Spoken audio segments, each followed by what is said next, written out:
Minister Jap, I'm talking to you, nigga. Yeah, I got a kid. I got 2 daughters and a son. You hear me? Black women are bad mothers. And that's why you having a baby by the motherfuckers you had a baby with is your fault. That's why you being a single mother is your fucking fault. That's why being a baby daddy ass nigga is your fault. Live from the church. Church check in. It's Minister Jap. Black women, they're some of the most worst bitches on with money, but yet they're still taking trips and they look fly doing it. They are the flyest broken bitches you're gonna ever deal with. On Minister Jap TV. Church check in, man. Church check in.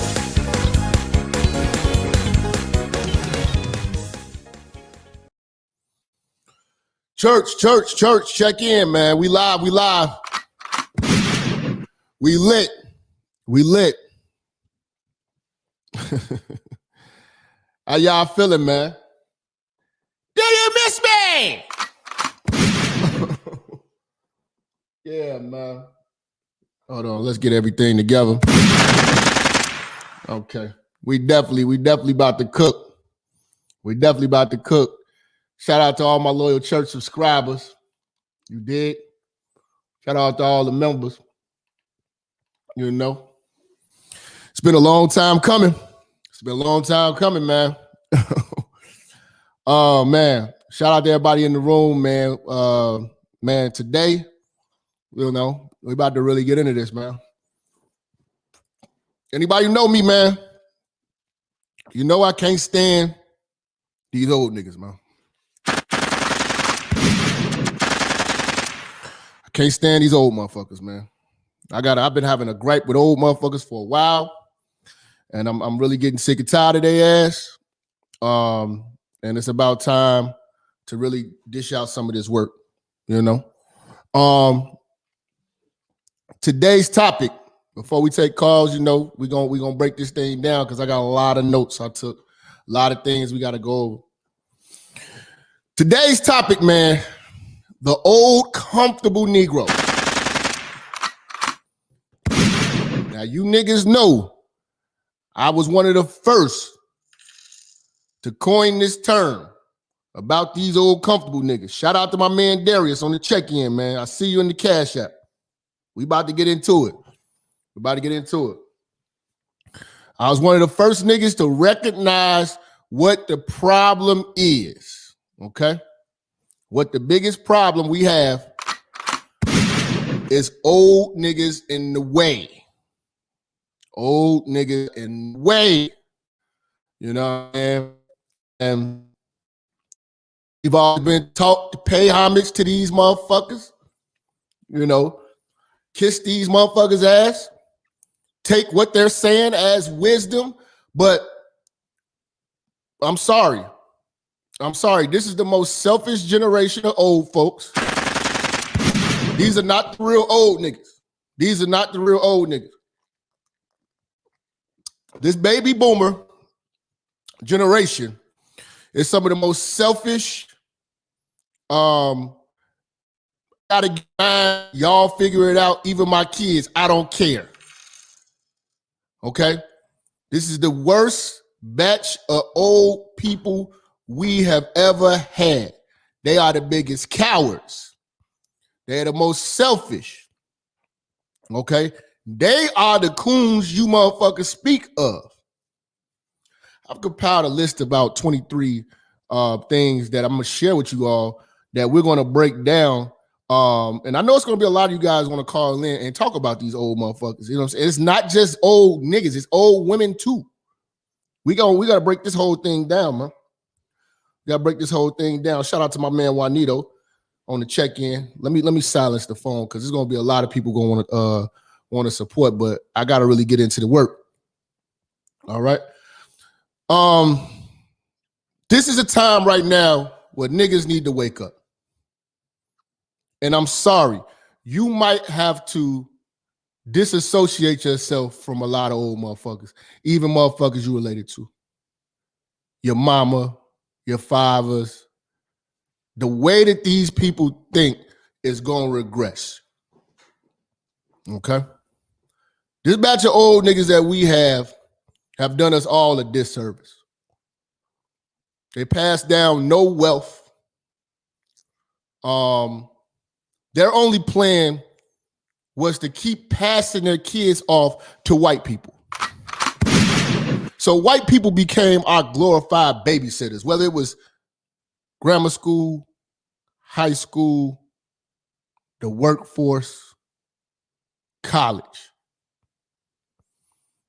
They passed us off to these white folks so they could stay comfortable. Now, this is a sheer example of them not giving a fuck about our future. When this election hit, none of the things that Trump was willing to do for the black community counted, because these old niggas in our community didn't like the way he spoke. See, Trump might have hurt your feelings, but Biden is going to hurt your finances. But I'm a very observant nigga, and I have seen all you old Negroes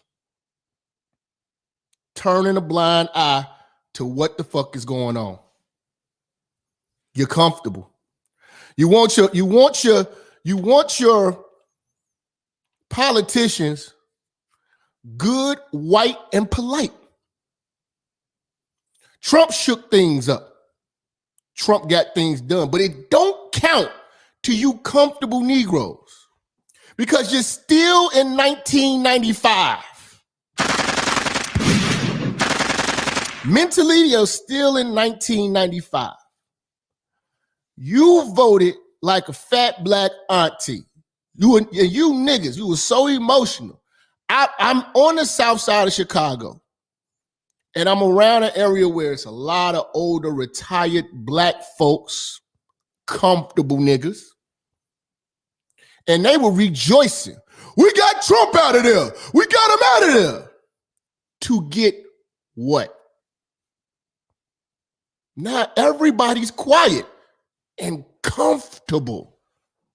See, these old niggas will put us in slavery because that's what they're comfortable with.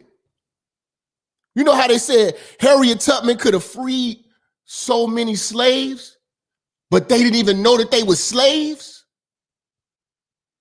But you also know what Harriet Tubman had to do with a few of them motherfuckers? Bust a cap in their ass. Harriet Tubman had to take a few of them niggas out for the greater good. Now, I'm not telling you niggas to go out here taking old folks out. Come on. Listen, church. Come on now. But let's be real. What has the older generation done for the millennials? They are by far the worst elders to have. They're the most selfish.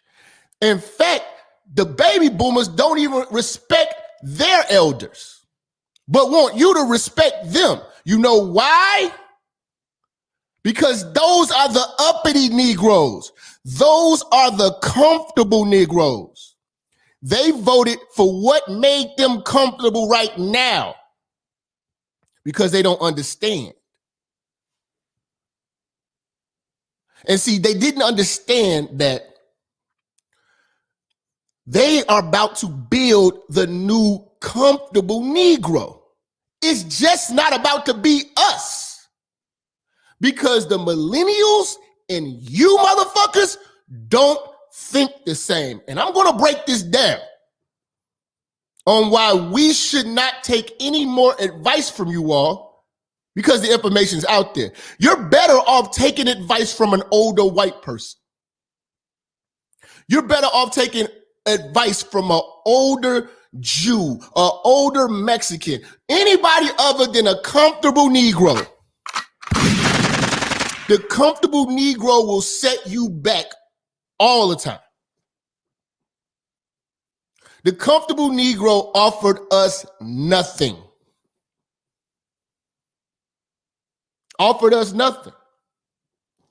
Now, let's start off with the first bullet point on dealing with these comfortable Negroes. Let's start with this. All right. So with the comfortable Negro, they have no racial pride and loyalty. They have no racial pride and loyalty. And they're all about integration for the sake of not offending white folks. That's why every fucking movement, they have to have white people included. They gentrify all of our struggles with every other race of people so that they don't offend white folks. But the whole time, they will take a white foot in their ass because that's what they're comfortable with. These cowards are supposed to be our leaders. I'm supposed to seek guidance from a coward who only wants to integrate so he does not offend white people.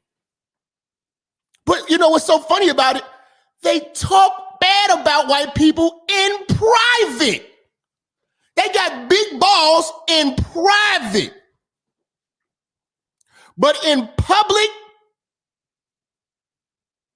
they don't want to look like, oh, I'm not a racist. They the biggest fucking racist. Let me tell you, they won't accept help from a white person unless it's the traditional help. Unless it's a help that they're comfortable with. They're not about being empowered. Every time you got one of these niggas, fighting for some cause, they include other races. They have no sense of racial loyalty. They include the immigrants. I'm listening to their talking points because right now the comfortable Negro is happy as fuck about this Biden shit. I'm heated every time I turn on the news because I couldn't believe our people were this fucking stupid. I had to tell a friend the other day, you know why college don't have a lot of value to it no more? Because of these. Because of these. Back in the days, information was hidden. Anything you want to know, you can find it with one of these. You just gotta want to know it. Old folks don't want to know shit. I got a lot to talk about with you old motherfuckers. You get on my fucking nerve. You have no sense of racial loyalty. You don't do anything for your people. We're going to really get into this. And oh my God. The kids are doomed. But you're comfortable. You're comfortable. I'm going to tell you why you're comfortable. Old niggas. Number 2, old niggas. You older, comfortable niggas are only into traditional and symbolic victories. Everything is symbolism for you. Instead, all these motherfuckers are getting citizenship, and motherfuckers are getting rights and laws passed and bills passed. You niggas happy about Harriet Tubman on the dub.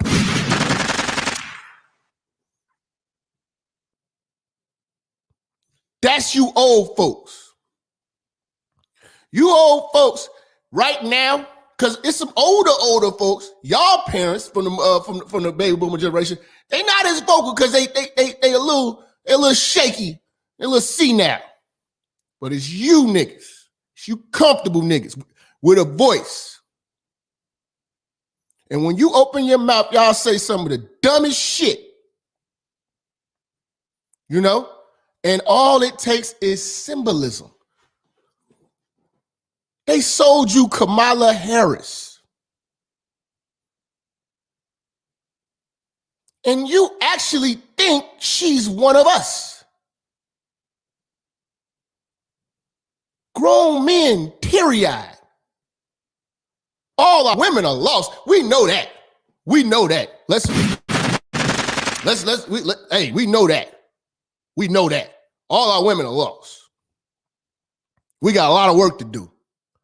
But you men, I'm very disappointed in you. That was an easy one. That was an easy one. That was a layup to get black woman. Come on, man. Put some Chuck Taylors on her. Get her some hot sauce and fried chicken. You know what I'm saying? Play some Beyonce, some Mary J. Blige in the background. We got them. We got them. We got them. That's all we need to do. We got them. But for you men, calling yourselves men, calling yourselves leaders, for you to not investigate on who the fuck is this exotic nigga, just shows me that y'all not fit to lead. But y'all been leading. And y'all have led our community into the dirt.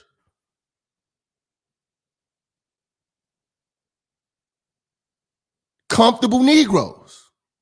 All it took was symbolic shit.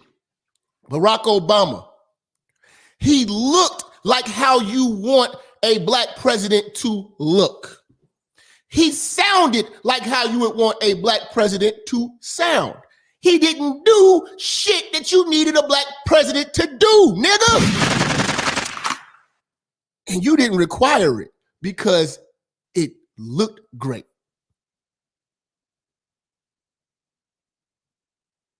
It was a stepping stone. It broke barriers. They did nothing for you. And you old niggas did not demand shit.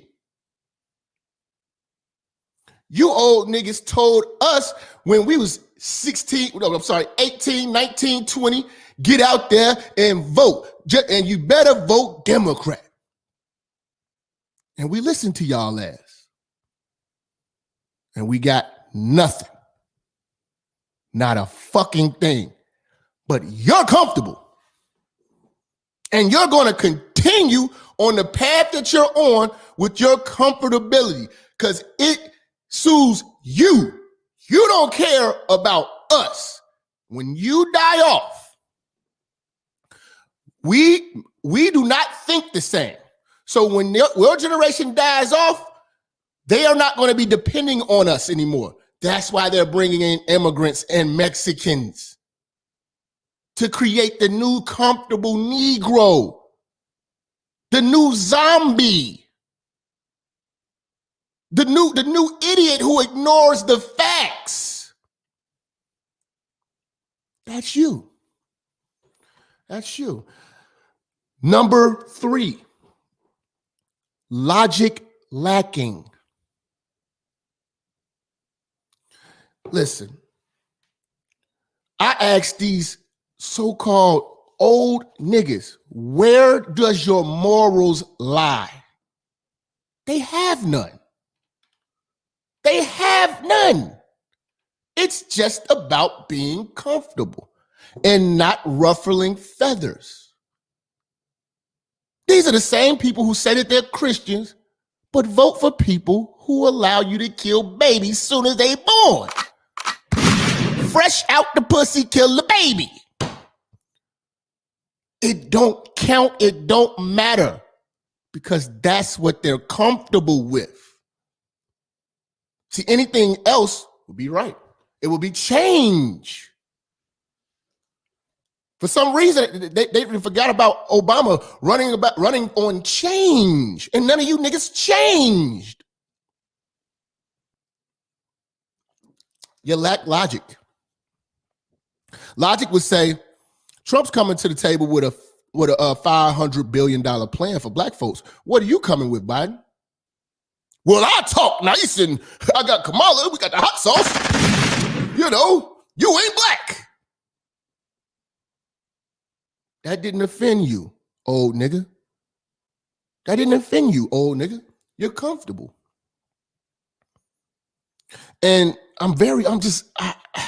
it frustrates me. I'm very, very frustrated with the older niggas because I used to think there was something in you niggas to listen to of guidance. Now you niggas listen to me. Because for some reason they stopped learning. For some reason, older niggas, they got to a point where you got so comfortable, you stopped learning. New information. Oh, the fuck is that? Look at that.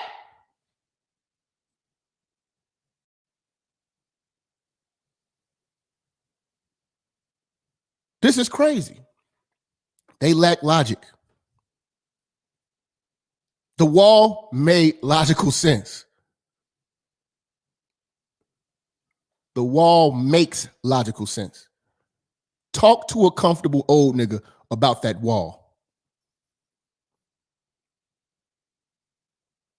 If Barack Obama would have said it, it would have made sense to them because they are all fixated on the messenger and not the message. You literally have to tailor make shit to soothe the eardrums of old niggas because they're so weak.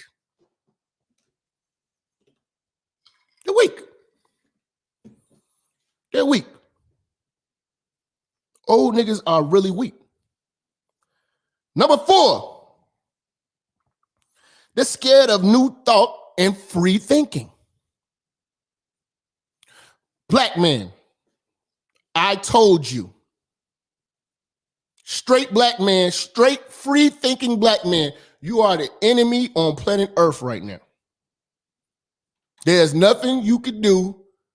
Everybody is uncomfortable when you're around. They're going to put a stop to you. They're going to try their best. There's not many of you. The free thinking straight black man is under attack. We're one step under the free thinking straight white man. He's got an advantage over us because he's still a white man. But trust and believe, you are the manure on the planet right now. And they're coming to get rid of us. This mindset can't be spread. It has to be stopped. That's how low of the total pole. That's how low of a priority anything that we're going to ask for policy-wise. Fam, I'm telling you, expect nothing. I've been the first to tell you, don't expect love in this fucking world. Straight free thinking black man. Don't expect any help. You can't look to your old heads. They're comfortable. They're not going to help you. And we're going to get into that. We're not done. We're not done. It's got a lot of work. Got a lot of work for you. Got a lot of work for you old niggas today. You know? But main thing is they're scared of new thoughts. These are the same niggas who are walking around with Christmas hats, but tell you about how proud they are of being black.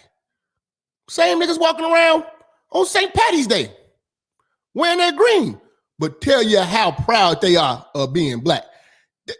You tell me right now who in your family who has had a Black History Month party this month.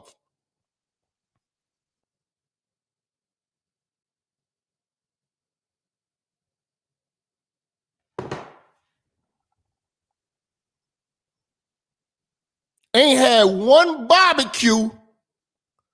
I ain't heard no electric slide, nothing for Black History Month.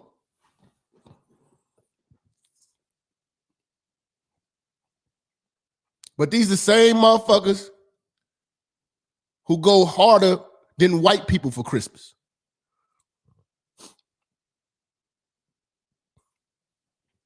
Oh man, it gets deep.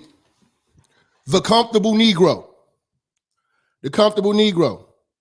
Number 5, no plan for the next generation. And they only rely on white folks.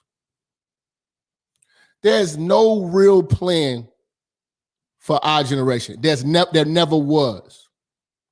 And I'm going to tell you how. There's so many examples, man. Me and my brother was just talking about this the other day. Both our mothers are highly educated, right? Both our fathers are highly skilled laborers. Now, being with these divas in the 90s, both of these gentlemen divorced these women.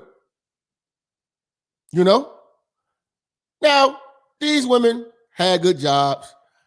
This is the era of when divorce, niggas was getting had in divorces. You see what I'm saying? Now let me tell you personal. My father left my mother in a divorce a paid off 3 flat. Paid off. For me and her. So, and he went and rebuild. He did I'm a rebuild, just make sure my son is good. While she was highly educated, living life. Okay. Then my grandmother dies. And we owned the cleaners on the south side of Chicago. Now, between all of the sisters, similar like the Soul Food movie,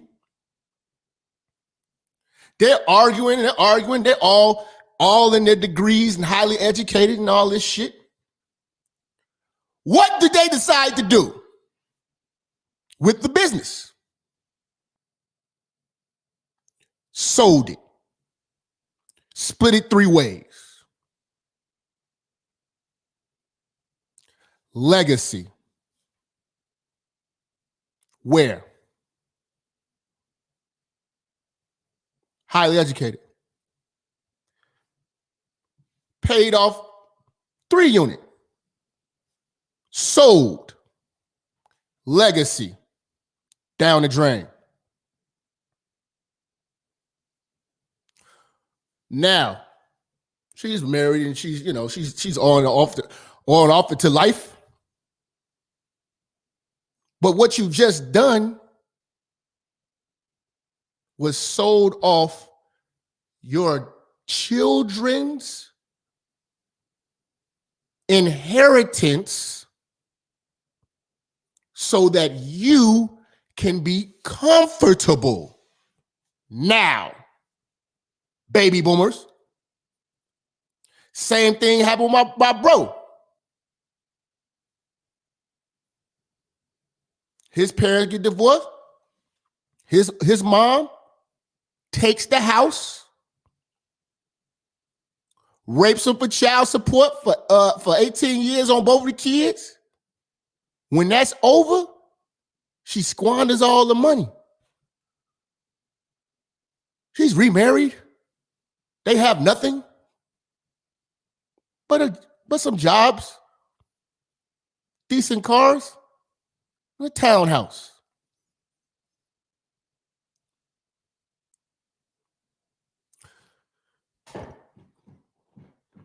I'm gonna get to you niggas too in a second.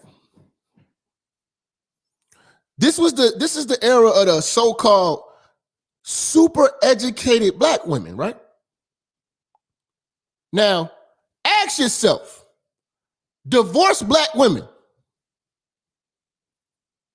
what do your kids inherit from you? While these divorced black women were pursuing their happiness in life,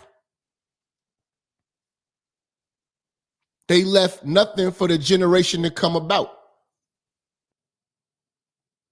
Most of you all, and you know this to be fact, you don't inherit shit from your moms. You don't inherit shit from your moms. If in most situations, if your mother divorces your father, you don't inherit shit from your moms if she passed on. Everything that you usually inherit usually come from the fathers.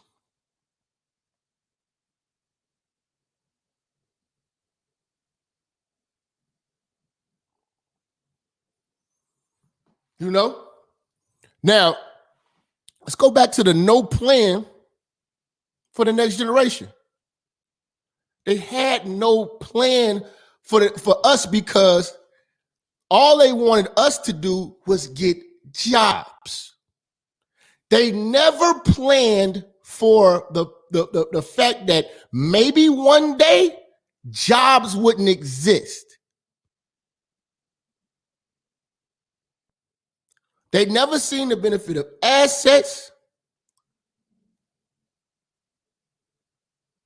and passing down wealth to the next generation.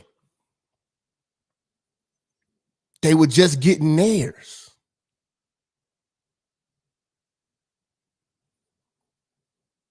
They was just getting theirs.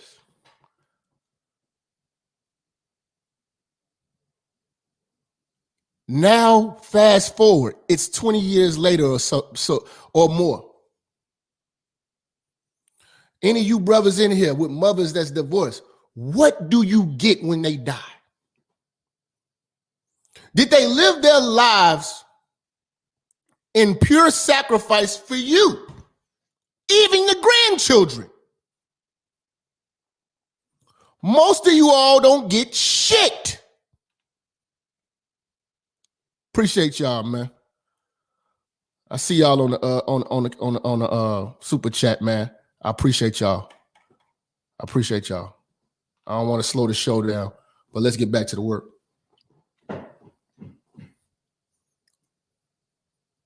Most of y'all don't inherit shit from your moms. Your dad got a bad rap. You know. Now this number 6. Number 6 right here, I promise you, is one of the biggest, my biggest pet peeves of the comfortable Negro. And I'm going to tell you right now, if you took this away from the comfortable Negro, they would lose their mind. This is the worst thing that ever happened to unambitious black folks. Black folks who can't foresee anything other than a white man's check.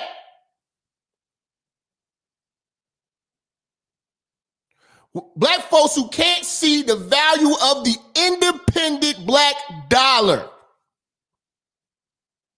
Even if you gave them a business, they would sell it. If they inherited a fucking business, they would sell it.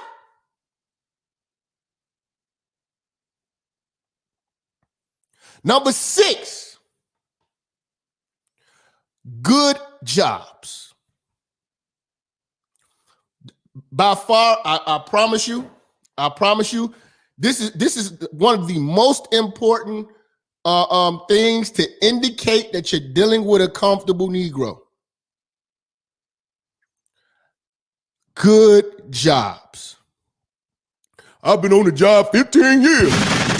I'm gonna do another 5 and I'm retired. These good jobs took the ambition out of black folks. These good jobs took the motivation out of black folks. Good jobs took the struggle. It took all the shit we marched and we did all this, we fought. All they had to do was give you a good job and you got comfortable.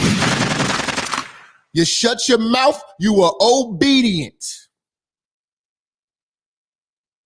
I've never seen a nigga more obedient than a nigga with a good job.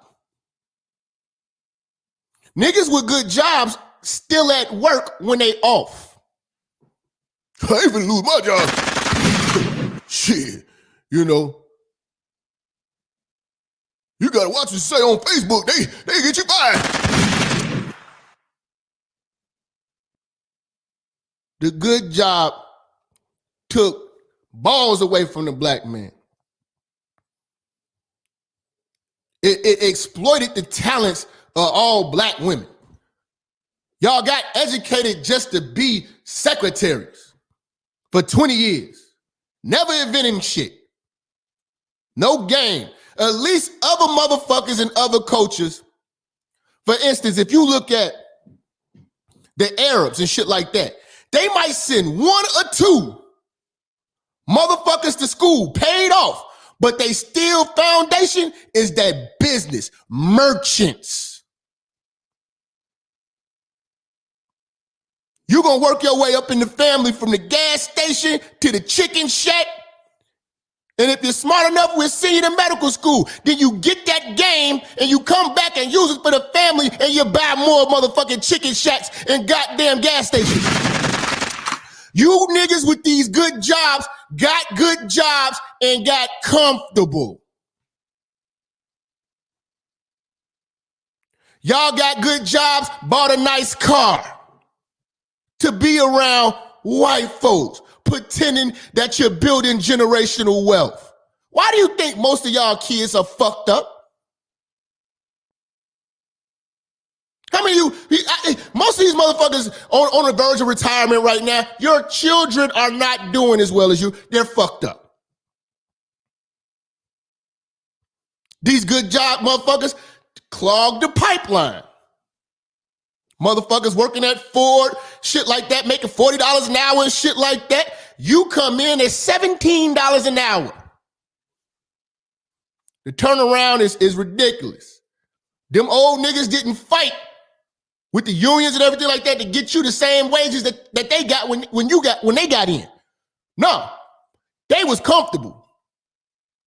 They looking out for me and mine.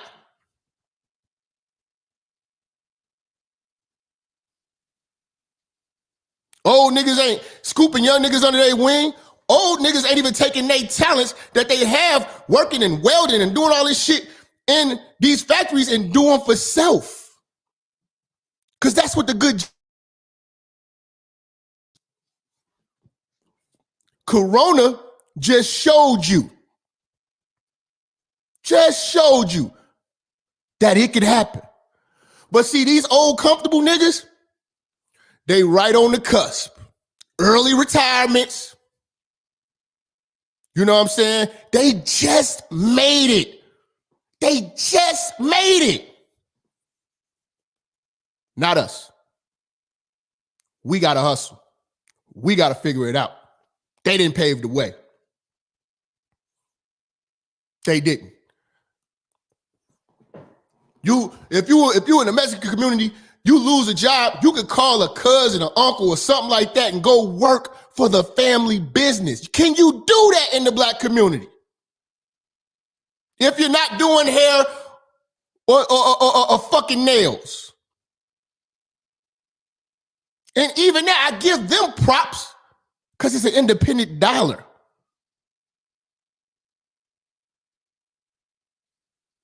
But let's be serious. When Corona came out, what they say? Essential workers. We've been doing essential work for white folks for the longest. Gave us a comfortable job and we lost all our ambition. Niggas talk all that Black Wall Street shit. White folks came through, cut a check. You niggas don't want to do it no more.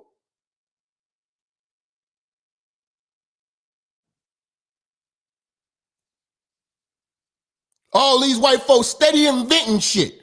Facebooks, Twitters, all this shit. You niggas coming up with the new challenge.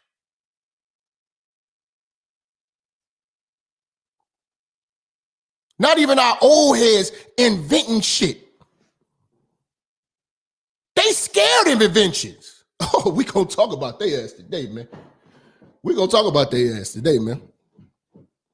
The good job is the biggest thing that set y'all back. Well, set all us back. Because one thing about the good job, you can't hand it down, nigga. You try inheriting your daddy's 30 years at a factory.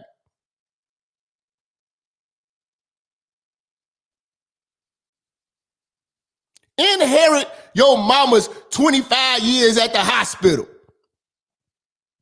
See, don't get it twisted. These old niggas got comfortable too, but these old women too. Oh, I've been working at the post office 30 years. Yeah, but why your kids fucked up? You can't hand down no job. You can't hand down them degrees.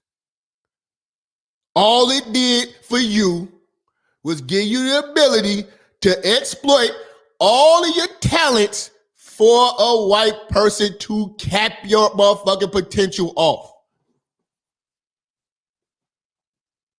You're building empires for other people. Period.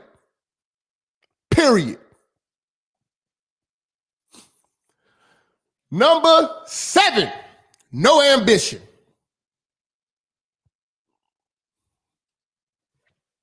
Comfortable Negroes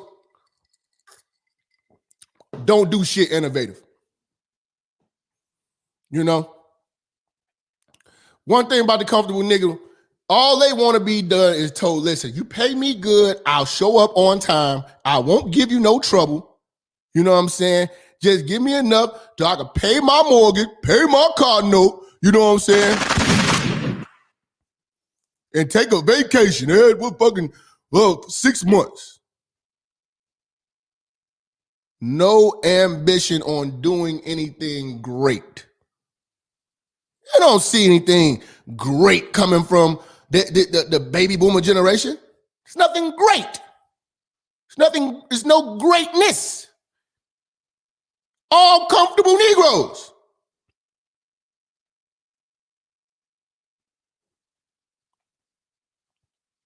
Never see them challenging anything, changing anything. Nah. Leave that to the young folks. You know? We the guinea pigs for all they bullshit. While they stay comfortable, we are the guinea pigs. We are the guinea pigs. Oh man. Number 8. It's a big one too. Big one for the comfortable Negroes. Oh, they left the black community. Oh yeah, they left.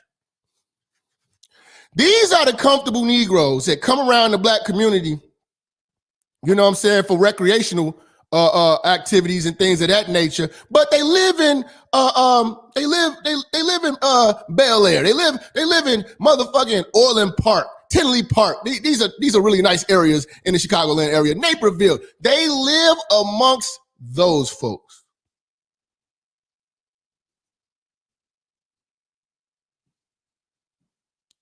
You see what I'm saying?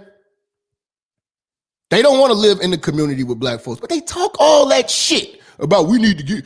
How in the fuck can we be a community when you leave the community?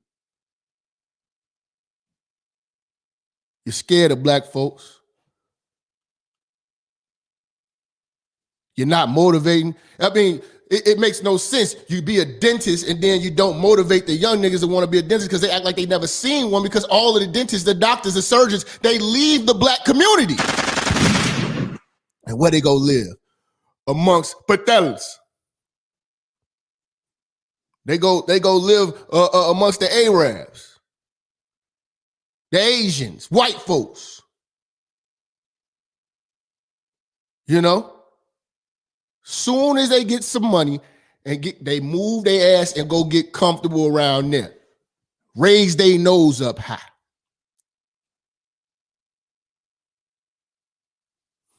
It benefits us not. It does not benefit niggas, you suburb niggas.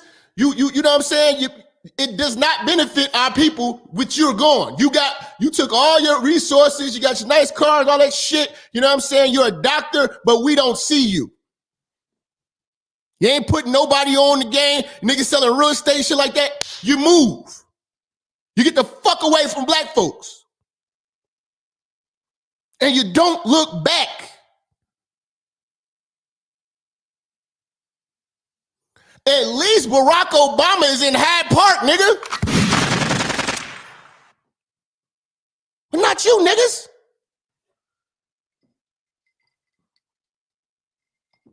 Took your Cadillac, and you got the fuck about the community. Okay. Number 9, they hand down no business or economic strategy. Now, here's the thing. Even if they have stuff to hand down, they don't give any game. You know, that's like giving you just you're inheriting something that's complicated. You have no instructions on how to use it because they never showed you how to use it. The comfortable Negroes never showed us how to make an independent dollar.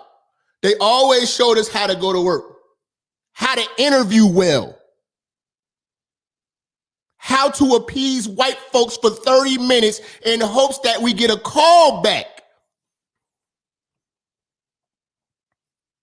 You stand to inherit nothing.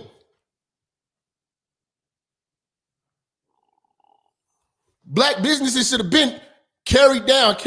How many of you going to inherit a black business? I could have, but my mama sold it. Me and my sister could have had it. It's sold. For what? Nothing that benefited our future. But that's the comfortable Negroes of that generation. They are out for themselves and themselves only. I always tell you motherfuckers, bare minimum, just enough to say you didn't have a kid fucked up. So other races of people don't think like that. We stopped getting raised at 18. You're on your own, you gotta figure it out. And that's another problem. The figuring it out shit. We're the only race of people who do that to our kids. Figure it out.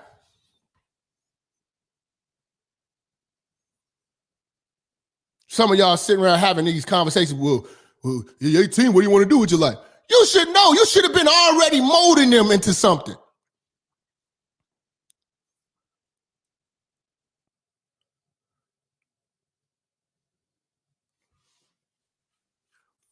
I don't think you niggas know how much liquor stores make. I don't think you niggas know how much a liquor store can make a year. I don't think you niggas know how much a gas station can make a year. Y'all sitting over there looking at these motherfuckers like they making minimum wage. They not making minimum wage. That's all their money. It's independent dollars. These immigrants come over here and start businesses. You niggas move around looking for applications. Our strategy is different, but we got that from our old heads. Our old heads taught us, you better put a tie on, pull your pants up, and make sure you're on time for the interview, and, talk like you got some sense. These motherfuckers don't even know right now. Even these Fortune 500 companies, they don't even wear ties anymore. Motherfuckers is wearing sneakers and gym shoes. Programmers, all types of shit. Things have changed. They don't know what the fuck's going on. And I'm going to get into that, why they don't know what the fuck is going on. Okay. Number 10, they handed their kids to employers and schools. Fam, we got sold a bag of goods with this bullshit about college. And they had no real means of paying for it. Now, I will say this. I know a few good fathers out there who pay for their daughter's college.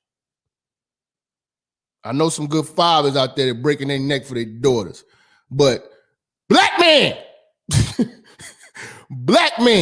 you on your own. You on your own. You know, a lot of these niggas with 2-3 sons, you on your own. Ship it to the service. Okay. Not a bad idea. Not too bad. Give you some discipline. All right, cool. You know, but none of this can be inherited. None of this. It's better to own a chicken shack than to have a fucking doctorate right now. At least your kids can inherit it. Your kids can keep it going if you give them the game. You hand your kids off to schools. Now, this is a lie we were sold by this generation. Come out of high school, you need to go right to college. You know what I'm saying? Your people's trying to make you sign a loan for Fannie Mae. You sign these loans, you're 30 grand in the hole first semester and shit. By the time you done and you know what I'm saying, and fucking off all this, you're 90K, 100K in the hole. They ain't gonna offer you shit but a party. Then after that, when you graduate and you're still working at the Gap with other motherfuckers who don't have degrees, and the motherfucker who don't got the degree is your manager. Then your people's looking at you like you ain't motivated. What are you doing with your life? You know? Well, a lot of these college graduates come back home and get in trouble because they got shit for them. Our peoples ain't set up shit for us. Even our comfortable ass parents with these jobs working for 20, 30 years didn't have an interview set up for us.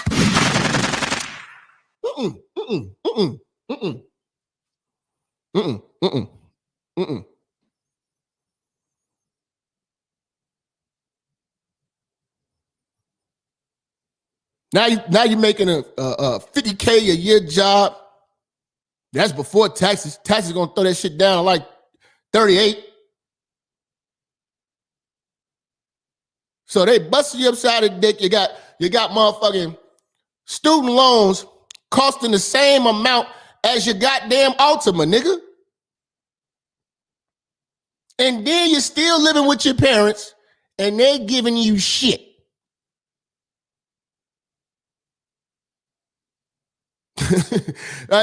Let's make no mistake about it. Black folks ain't like other races of people. Give a fuck about your degree. You gonna get the fuck up out of this house. You gonna get the fuck up out of this house. So then you get your little BS apartment with a roommate. You know, you're barely fucking making it.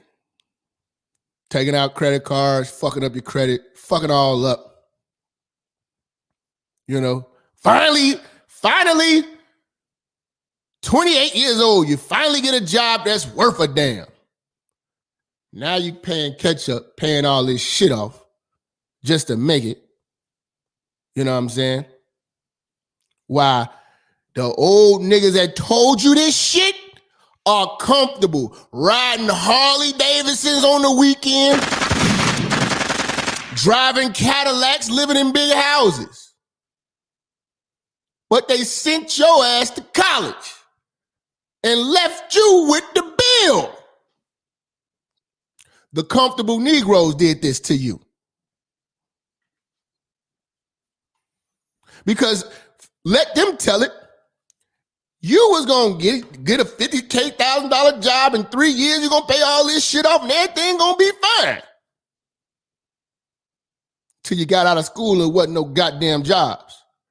Until it wasn't nothing but a bunch of old comfortable niggas clogging up the pipeline, taking all them jobs. Not putting on. Not putting on at all.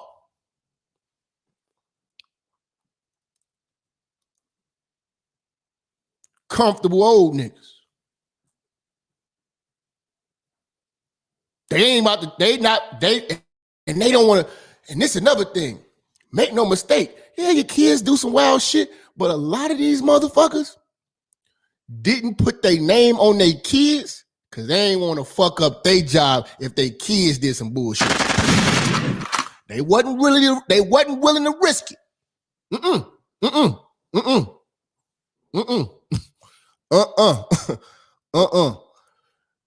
You know, they'll find you another job they'll find you another job with another company just so you don't fuck up they plug. They comfortable. They comfortable. This comfortable old nigga is very interesting. Oh man.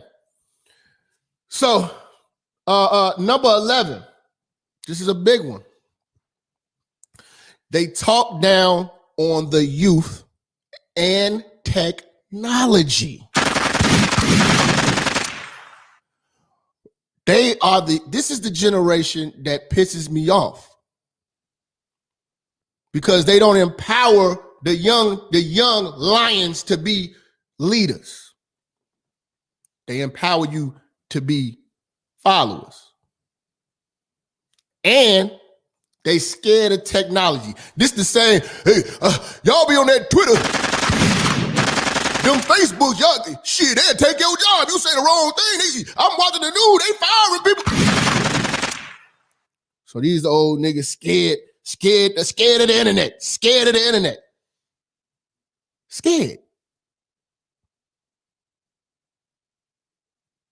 We in 2021. You can't do shit without the internet.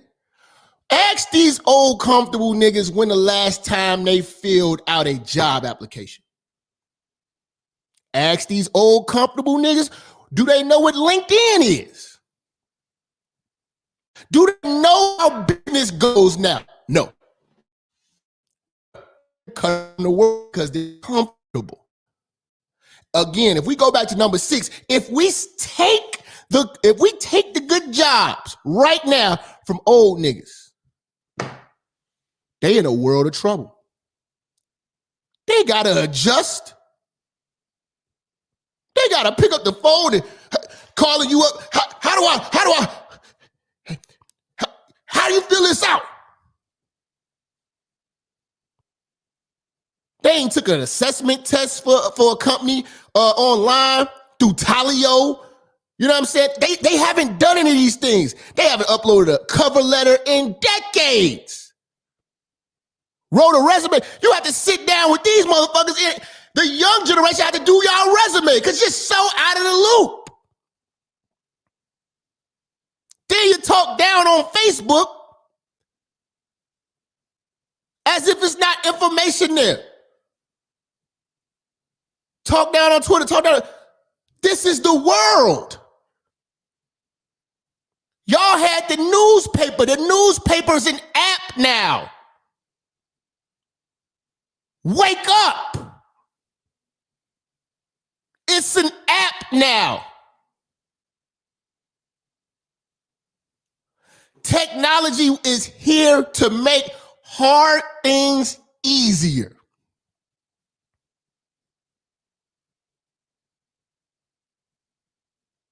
But this batch of old niggas want to still live like they in the 90s. All that Twitter shit. You don't have a Twitter, you shouldn't even be voting. You have a Facebook, shouldn't vote. You don't know what the fuck's going on. Donald Trump tweets scare comfortable niggas. They don't know what a fucking tweet is. Ask them when the last time they tweeted. It's only old Negroes. Only old Negroes. Older batches of other races, they get with the shits. They get with the shits because these motherfuckers right here make money. Oh, it's paper on the other end of these motherfuckers. They're always talking down on the youth. Oh, y'all walk around with your hats on and your pants all sagging and baggy and shit. Y'all ain't, listen, man. Y'all ain't invented shit. Y'all ain't gave us nothing to aspire to be. You got good jobs. That's it. Good jobs, no ambition. Nothing to hand us. So we got young people out here innovative, creating a new world through technology and the internet, and they shit on it. It's always old, comfortable niggas shitting on the internet. Oh, don't go live. I don't want to be on camera. They get you fired. Scared of the world. Stay your ass in the house. Stay y'all ass in the house.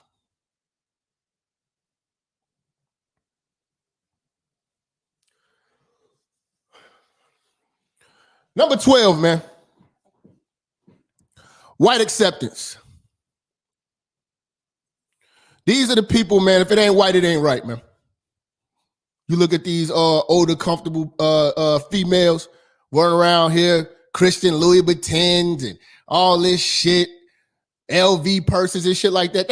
Listen, that older, comfortable mother of yours squandered your future for her comfortability.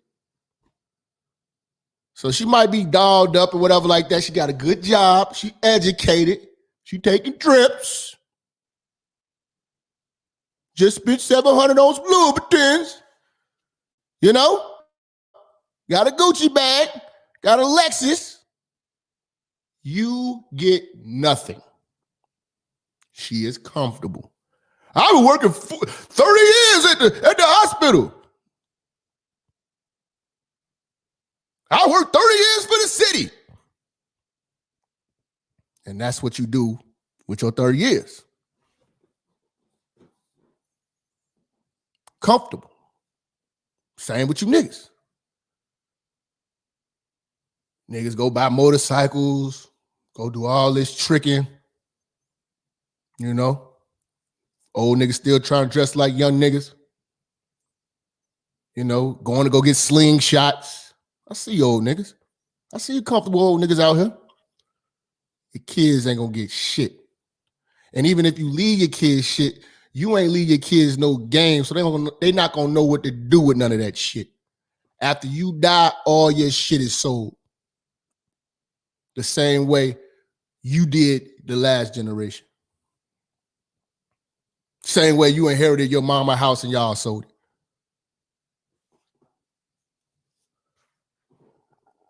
You know? Yeah. White acceptance, man. You know, a lot of niggas, you know, that you niggas get comfortable, you move to white neighborhoods. You know, you start patronizing all white businesses. Oh, I don't like to go here because it's black and this. Okay. You know, you get comfortable, you know, start talking with the king's English, you know, get your nose all up in the air. Talk that nigga talk with me. So when a white person walk in the room, hi, sir. Ass niggas. Tap dancing ass niggas. Scared to live your life because if a white person ain't gonna accept you, it ain't worth nothing. We the only community to do that stupid shit. You look at Mexicans, you look at all these other people, they accept their own. You never seen Mexicans scared to be Mexicans. They could just stay in their little town, their little area. Ain't gotta leave.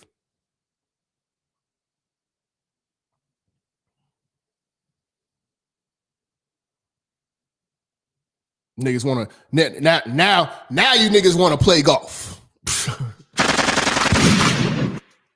You're a nigga from 87th and Harper, nigga. Now you wanna go, now you play golf.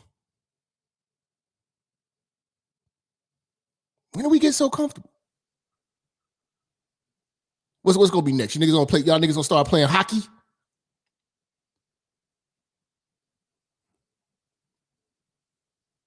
Old comfortable niggas, now they want to play golf.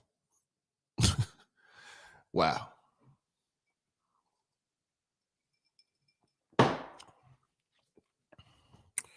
just to be around white folks. You know? Number 13, man. Oh, we got a lot of work to do. Got a lot of work to do. We got a lot of work to do.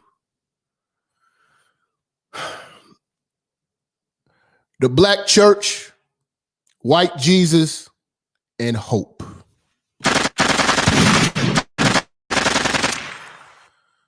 Let me tell you something, man. Oh, yeah, tennis, too. The niggas want to play tennis. Oh, my God. The black church has a particular comfortable Negro in there. And even and what's even worse is black folks at the white church. That is a very, very comfortable Negro. You know, but church, period, has not benefited us at all. Okay? First of all, we're not getting knowledge of the Bible. Let's cut the shit. We're taking on all traditions of white folks.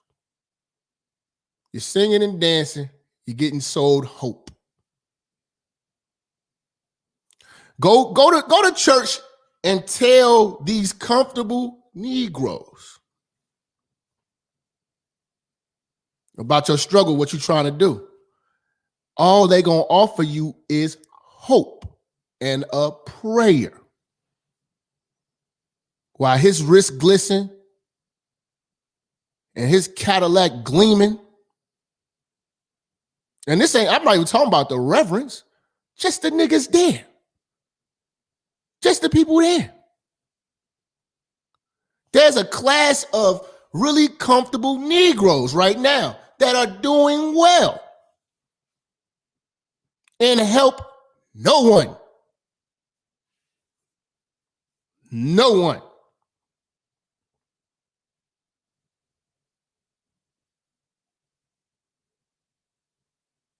The black church could single-handedly change our whole race if they started practicing economics. If black church opened up businesses and just employed all the black folks that go, we wouldn't be having these reparations conversations, all this bullshit. The money is in the black church, but the comfortable Negroes are not letting up on that. And these Negroes are so comfortable that go back to the good job. They got a good job. They don't ask the church for shit. They giving it to them. The people who need it, though, all they can give you is hope and a prayer.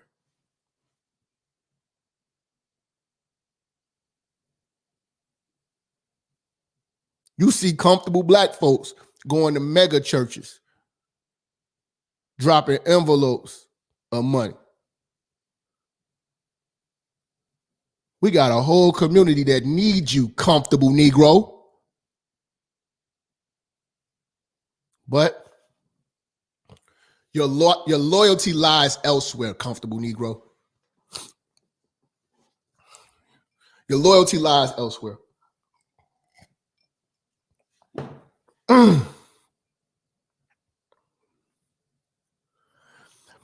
Number 14, the cowards with no plan for black folks.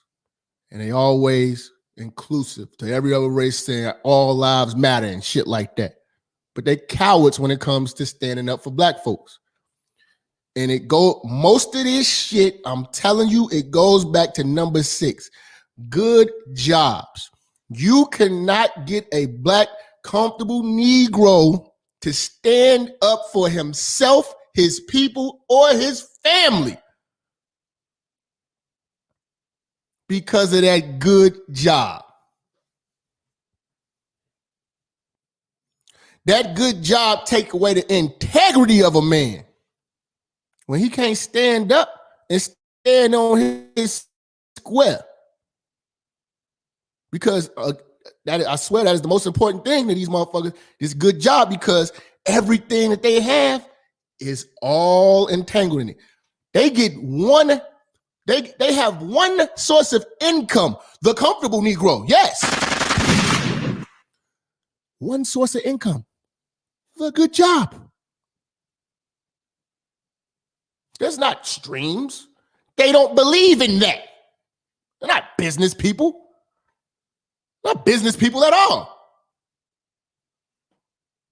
You know? They believe in just having a good job is enough. You know? And they don't stand on shit. You're not, the comfortable Negro is not going to stand up when it's injustice. They don't want to speak on any of that shit because it's going to offend their employer. Can't lose the good job speaking up for black folks. The fuck? I mean, I feel you, nigga, but I ain't finna lose my job for nobody.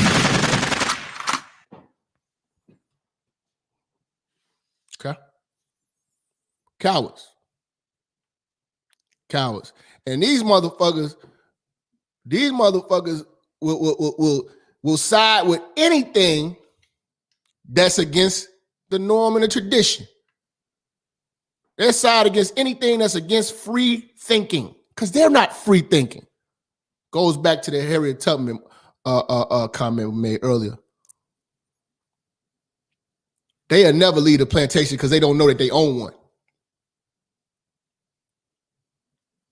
They'll never leave a plantation because they don't know that they're on it. That's the comfortable Negro.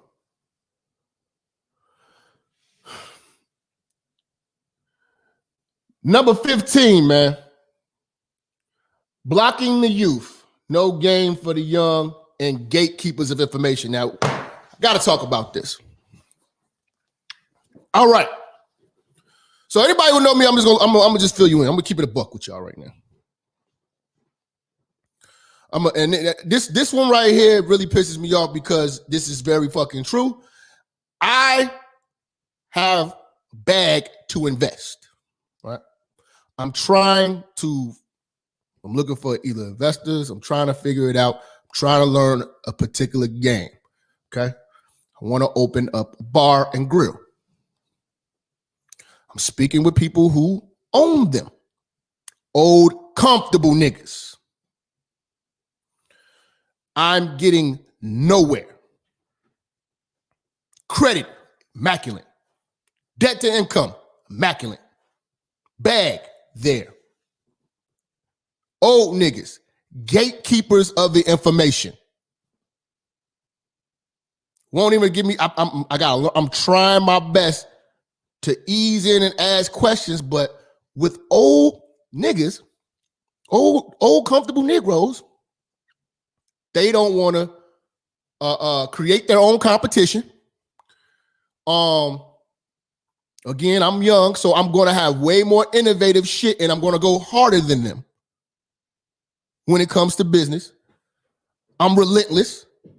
I'm willing to put the hours in. I'm willing to do what it is. You know what I'm saying? So I'm asking around. I'm getting nowhere. These black folks, my brothers, giving me no game. Successful black men, gatekeepers. Comfortable Negroes, gatekeepers. And they didn't even come start off in the business. They did the business after they retired. You know, motherfucker worked 30 years, you know what I'm saying, at the post office, 25 years at the bus station and shit. Then they decided to flip the bag. Somebody gave them the game. These old niggas that we got, they use us, and they not gonna give us the game. I'd be better off going to go talk to some Irish motherfuckers, some Mexican motherfuckers. You know what I'm saying? To give me some game on how to get the licenses and get everything in order. Picking a location. How should we do this? Who want to fuck with me? Okay. But you would think that comfortable Negroes would see a young, ambitious black man, no kids, no felonies, bag, amazing credit. You know what I'm saying? Articulate, got his shit in order, ready to go. Just want to sit down and get the information. Getting blown off. Blown off. You know? They don't get a young no game. And then this is the crazy part. When these niggas get too old, they don't sell the business to a motherfucker that's ambitious. They give it away to a son or a daughter who they gave no game about it, didn't even show them how to work it, and it fails.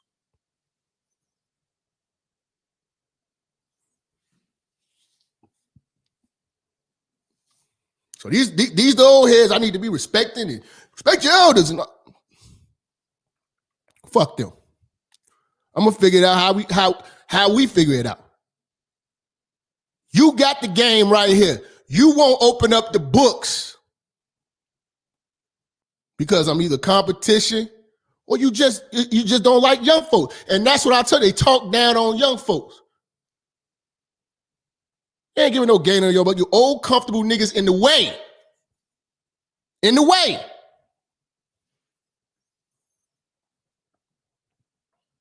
All right. Number 16, passing on no wealth. You know, like I tell people all the time, money don't come with instructions. So you niggas not getting no instructions from old folks. And when they die, they ain't got nothing for you. You know, it's so crazy, man. I got a close friend of mine. Had to think about this. Can black folks afford to create life and afford to die? A lot of these niggas can't even afford to die. A lot of these comfortable Negroes living their life and can't even afford to die. And let alone our women out here can't even afford to give birth. Because I told you, you don't got the 30-something K just to even have the delivery. Somebody else got to put the bill for that. But it's people right now who are struggling right now trying to bury old comfortable niggas. Old comfortable niggas who had it. And they can't even afford to die. Do you got 10K just to take care of your own funeral? You can't even afford to die. Imagine your daddy, your mama die. You ain't had the money. You still trying to catch up and get to where they was at. But they comfortable. And then they die and stick you with the bill. You got to finance just to put your loved ones in the earth. Some of us can't even do that now. Can you afford to die? These old comfortable Negroes leaving us with these bills. Never set up for success. We should be passing down wealth. We should be going through wills and, oh my God, he had stock options, all types of shit. Oh, we about to start a business. No. We about to get a second job. About to get a second job because our people couldn't even afford to die.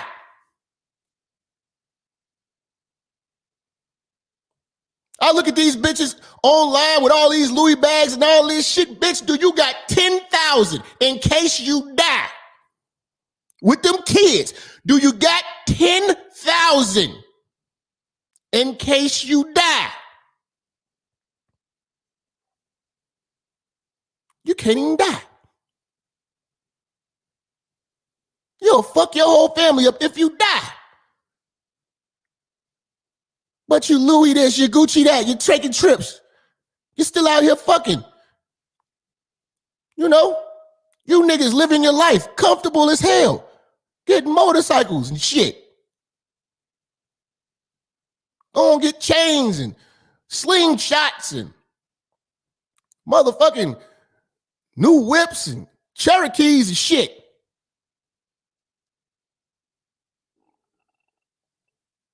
Can't even die.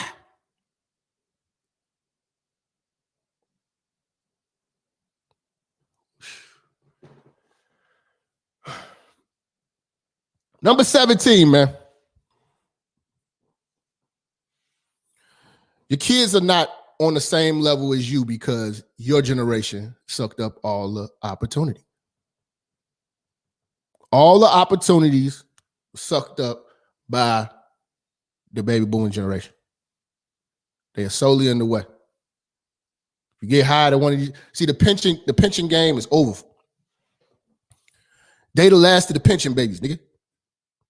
All the pension shit, you know, all that I work and then you pay me to die. That's not for you, black man. That's not for you, millennial. You got to figure this out. You got to figure this out because they clogged up the lane and didn't bring us in. Didn't take control and bring us in. Oh, no.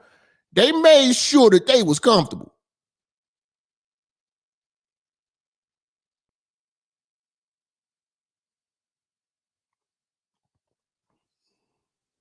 They took all opportunities, man. And this is the thing. I wouldn't be mad about them taking all those good jobs if they were creating them. If they were innovative. If they invested. They didn't invest in the community. They didn't invest in you. What is the most educated woman in America is the black woman. What's she invest in?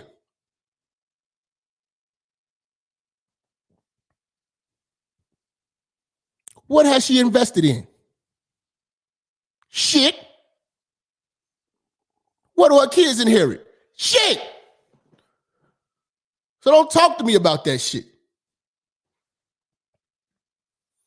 Woo! Number 18, bro. I got a lot of them, bro. Number 18. Now, this is real. If you're from the hood, you know.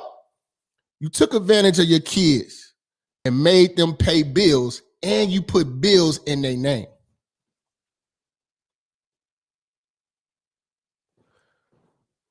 Who does that? I can see if you motherfuckers was putting bills in your kids' name and building their credit, you niggas fucked your kids over to stay comfortable. It's kids out here paying motherfucking defaulting on shit. They ain't no shit. Your mama and them put that shit in your name. Auntie and them put that shit in your name. Then we got motherfuckers, you every bit of 17, 18, shit, 16. The people they say up and say, they got you paying rent. You got 2 bills in your name you gotta pay.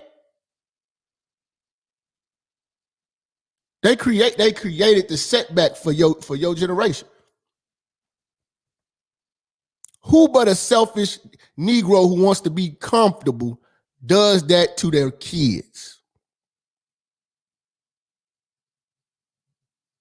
Just trying to make it to Friday ass niggas, man. Just trying to make it to Friday ass niggas.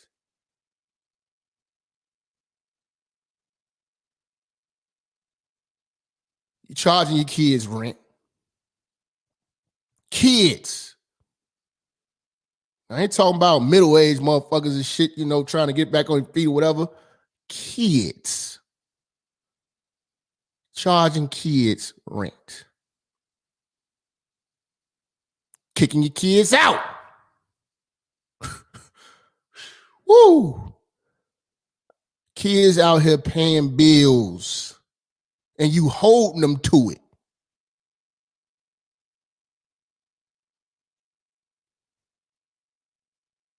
Okay. Comfortable old niggas. This is the economic plan of the comfortable old niggas. Number 19, no push for marriage or setting the example of the family unit. Make no mistake about it.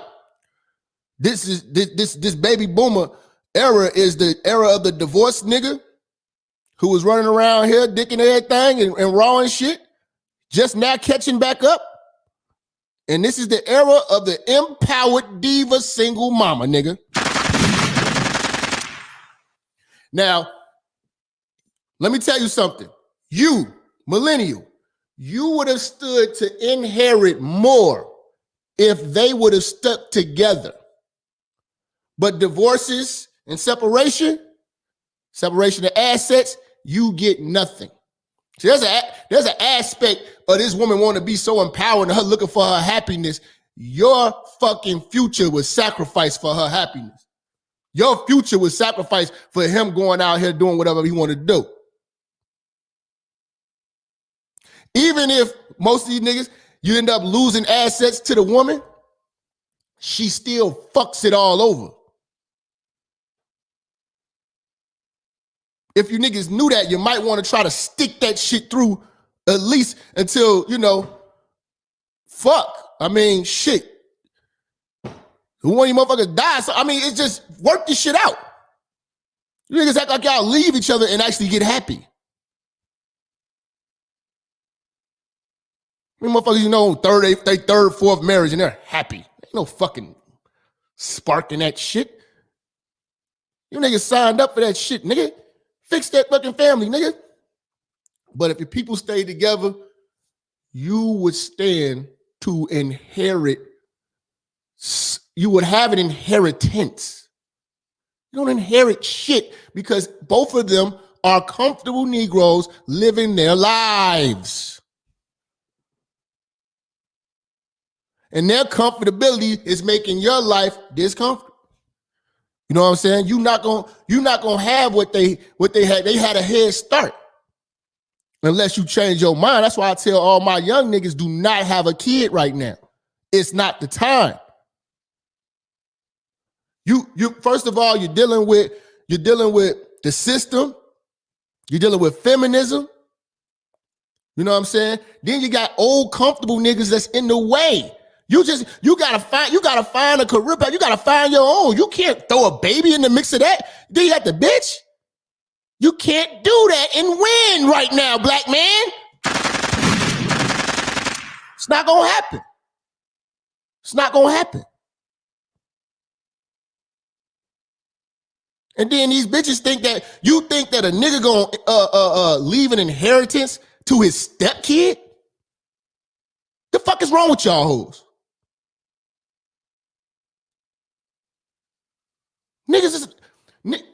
See, you trying to make your life comfortable for you.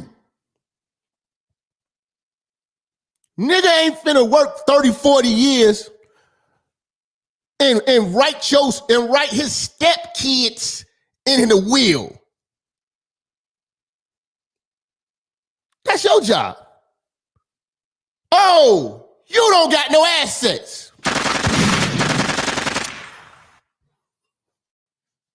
Let's go, man. Number 20. The men were raw dogs and made their own misery with child support. This is the comfortable Negroes. This is why they out for self right now.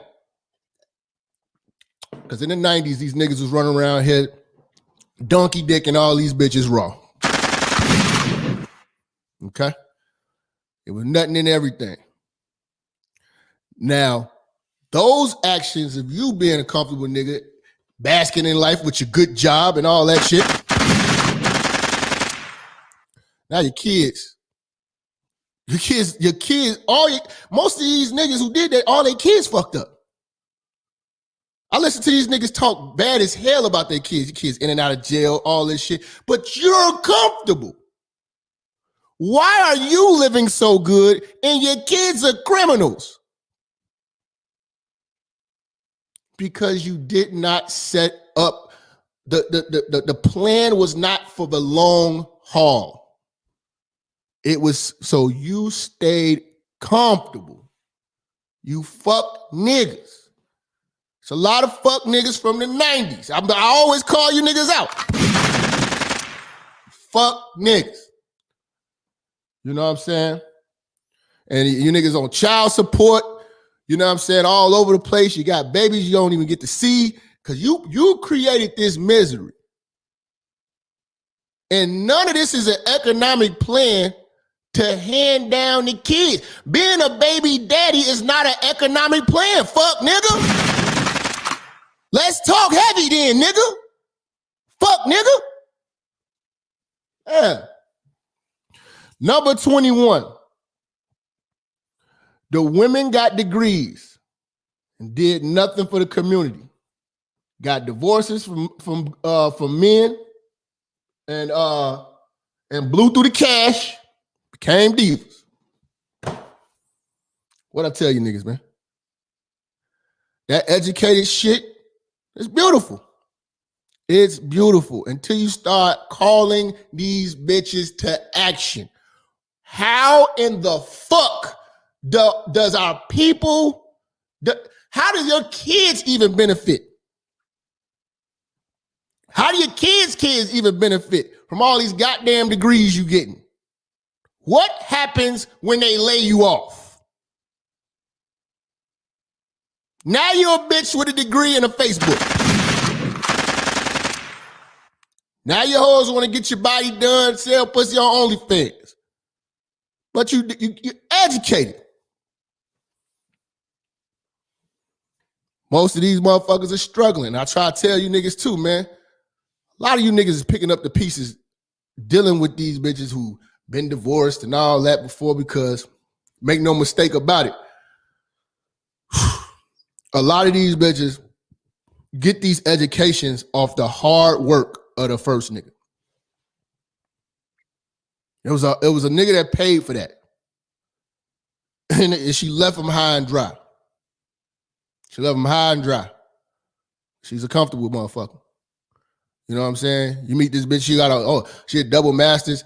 It was two niggas that paid for the first 2 degrees, niggas.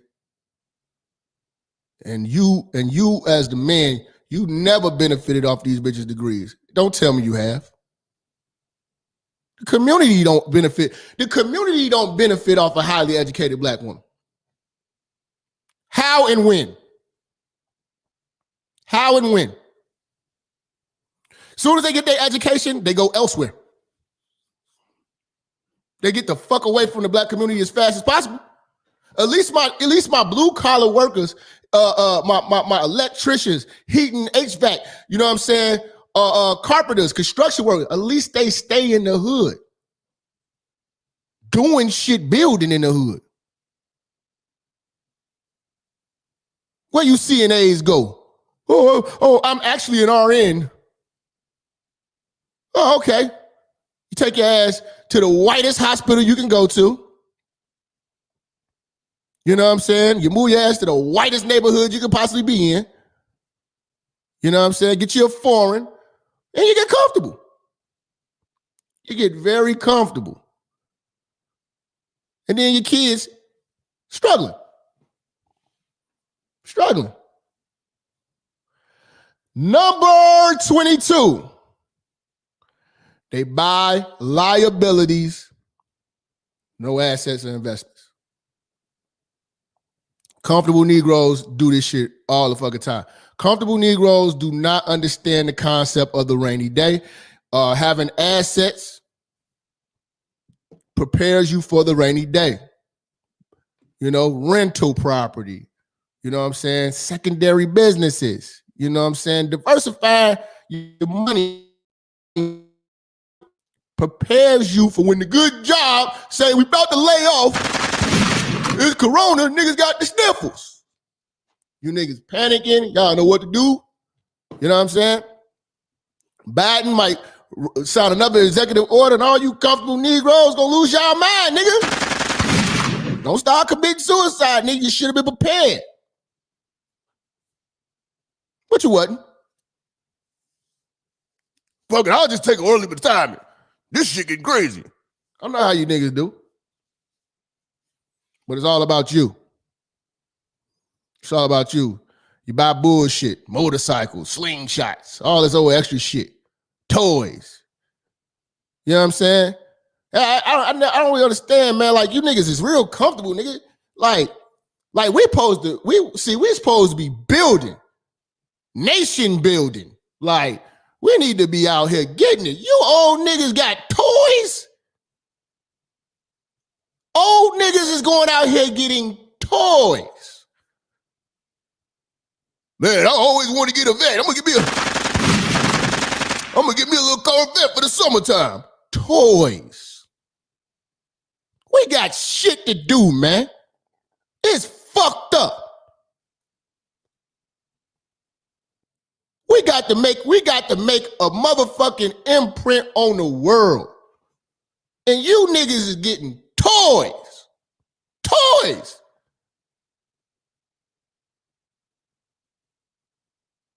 And I'm supposed to listen to you niggas? You toy shopping at 57? 62?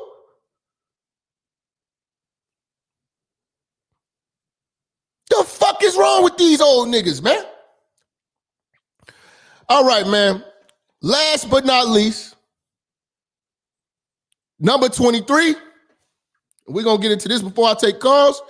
Number 23, we're dealing with the old comfortable Negro. Number 23, the goal is to die peacefully.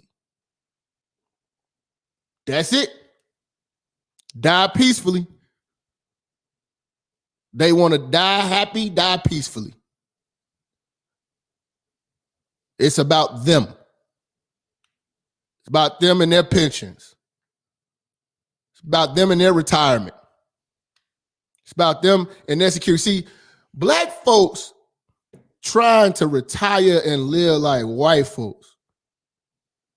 Y'all niggas, finally, I did it. I did my 30 years. Kick your feet up.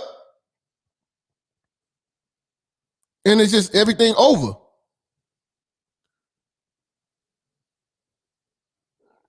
We could be starting a business. We could be doing all types of shit. You old motherfuckers playing. That's why all of these other races are lapping us right now. Because our old folks weak. We got the weakest batch of old folks. Here I am, young nigga, trying to get it. Old folks don't want to give me no game. Old folks out here buying toys. And their whole goal is so they die peacefully. I'm going to enjoy my retirement. Let me tell you something, man. While you retiring, you relaxing, there's a race of older men that's out here hustling till they die for their family and for their people. Not you comfortable Negroes. Not you comfortable Negroes. Listen, man, we going hard today. I'm about to get the phone lines going. I appreciate the love and support y'all been doing. You know what I'm saying? But it's time to go hard, man. I gotta bring out Pastor Gino, man, so we get the calls going. That's right. You so-called Christian-looking whores. That's it. Jumping in some church, flapping your ankle chains around, all on the choir, breasts hanging out, lips all red, nails painted red, purple, blue, green, long like bird claws, all this fake hair, breast implants, toenails painted with little fake diamonds in it. Your toes ain't richer. You're nothing but a prostitute. Amen. Yeah, man. Wonderful prostitute. Go to church now. Go to church. That's right. Nothing but a singing hoe, a shouting hoe, a organ playing hoe, a choir director hoe. Hey, preacher. If what I just said describe your wife, you're married to a hoe. Amen. Am I right, sir? Talk to me. Yes, sir. Amen. Yes, sir. Wonderful. Amen.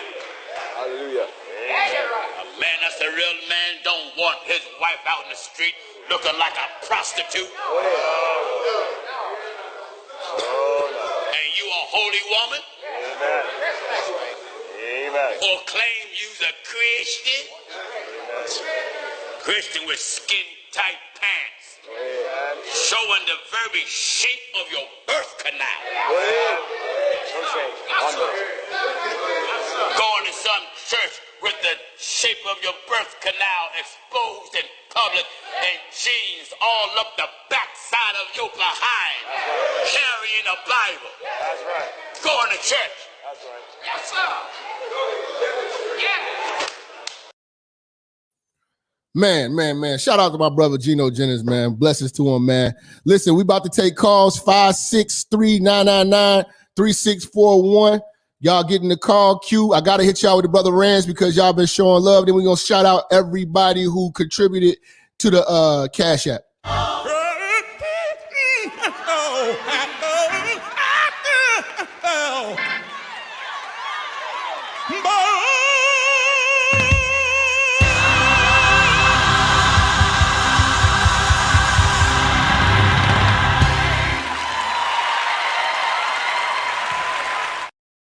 All right, so we want to shout out William, you know what I'm saying, with the $2 cash out, Alvin with the $5 holler, Darius with the $20 holler, Juanito with the 10-piece, Joshua with the 10-piece, Matthew with the $35 cash app, Leroy with the $45 cash app, Dante, appreciate you, $50 cash app, Deacon Dave, shout out to Deacon, man, $5 cash app, Kamal, $5 cash app, DeMario, $30 cash app, Seymour Stacks, $5 cash app, Sean, $5 cash app, and Calvin with the $5 cash app.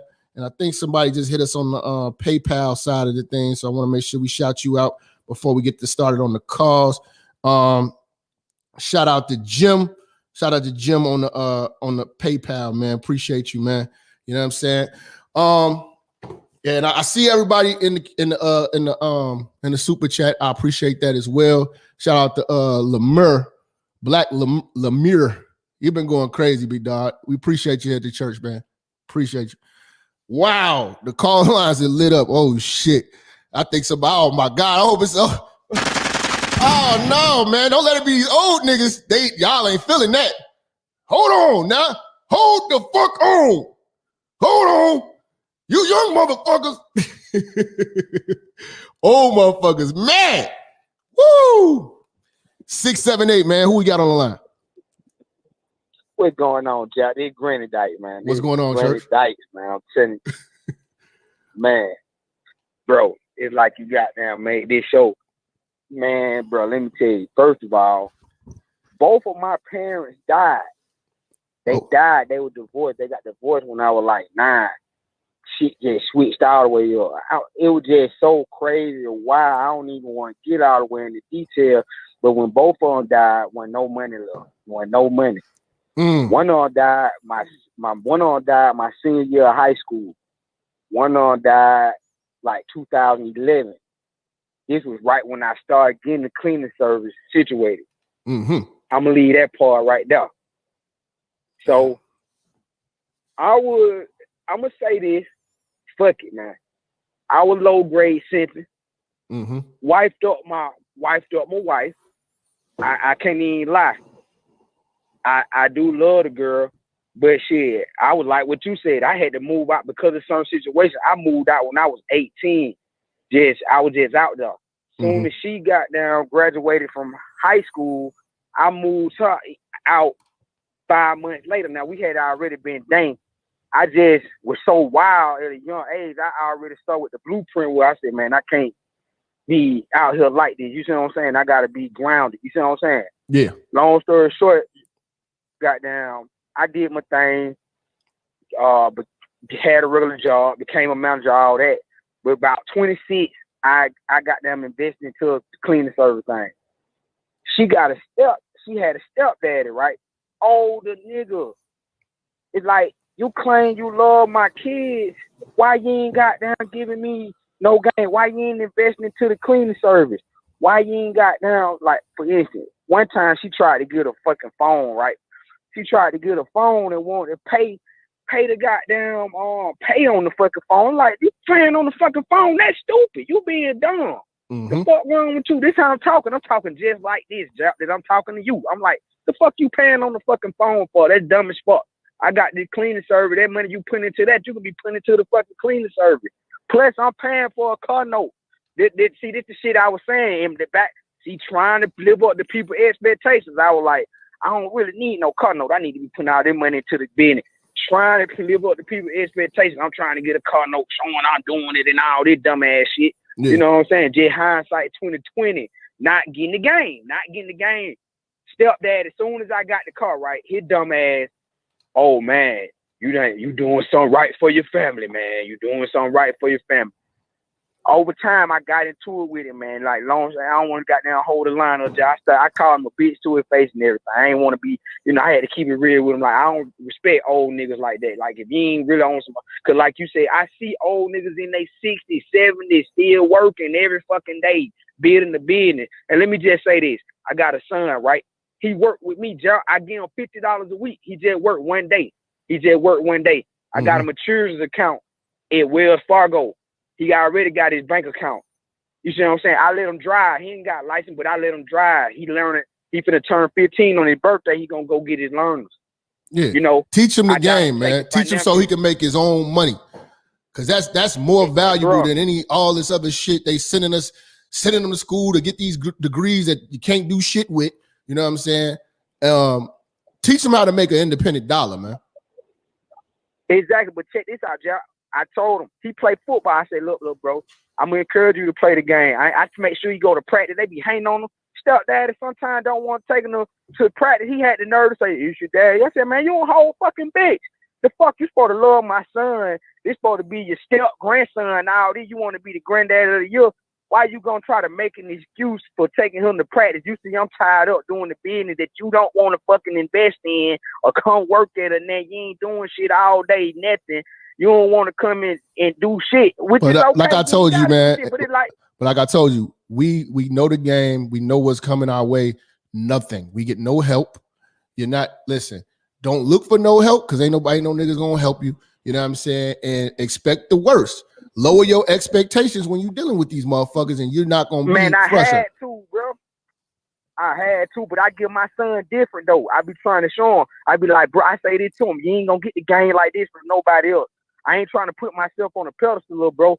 I love that you my son, but you got to understand what you get when you fucking with your daddy, because they trying to beat you up. They want to make. I talk to him just like this. I say they want to make you a whole bitch out here, bro.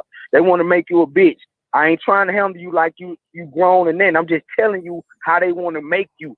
They want to make you soft, looking for a handout all the goddamn time. Yeah. But I give them at least $200 a month at 14, and send them up. I got I just got a life insurance policy too, Jap. I just got a life insurance policy. I ain't trying to put myself. I ain't nothing, man. I ain't nothing, bro. I'm just a guy here just trying to build for my family.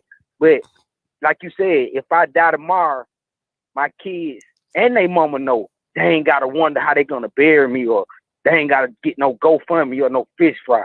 Damn. You know what I'm saying? Bro, I appreciate you calling in, man, chiming in with that work, big dog. Blessings, family. Let's see, man. 720, who we got online? What's up, Jap? This is Bluff City, big dog. What's going on? What's going on, family?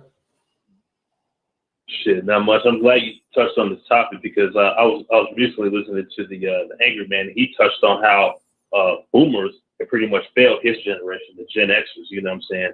How they set them up for pretty much failure, and that really makes a lot of sense to me, because whenever I hear, like when I'm at the barbershop, right, and I hear a lot of these old Negroes talking about, oh yeah, so glad and Trump did win, blah blah blah blah, and it's like, y'all, you Negroes didn't win shit. The black woman probably gained something, but you black who voted for this motherfucker? No. Y'all didn't win shit. Y'all lost. We're about to retract. And because these old Negroes, they don't know, like you said earlier, man, they don't use the internet. They're friendly. That's the crazy part about it. That's like that's the crazy part about it. These niggas talk about all the shit that's going on in the world, but refuse to look at the internet, refuse to be involved with the internet. I'm like, why don't you just refuse to vote? Because you motherfuckers are stupid. You know what I'm saying? Like, you're getting lied to, and you fucking you're cheering, you're leading it. Like, I've never seen this. They were so happy. Listen, on the south side of Chicago, it was a bunch of motherfucking black folks having a Biden-Harris party, fam. Niggas in there celebrating, doing all this, and they're quiet now. Ain't nobody said shit. Yeah, they're not pissed. They're not pissed about that Keystone Pipeline thing. They don't care about it. Like 50,000 to 60,000 jobs. How's no one pissed about that? Because the thing is, they're just comfortable. They comfortable. It didn't happen to them. You know what I'm saying? It didn't happen to them. See, let it be some motherfuckers in Texas. I want to hear from motherfuckers in Texas who done lost their job because of this shit. You know what I'm saying? And how you feel when you see motherfuckers. Texas, I'm glad you mentioned that, because Texas might secede from the United States. They need to. I'll move down there. That should be dope. I should be dope. That's not a bad idea. If they secede from the United States, that's huge. If they become their own nation. That'd be dope. I'll move to Texas. I ain't gonna lie to you. You gotta get a motherfucking passport to get to Texas. I would consider it too. It might be cheaper than Memphis. But anyways, man, I just wanted to give my 2 cents. I appreciate you for having me on, big dog. Blessings to you, family. Yeah. All right. Let's see, man.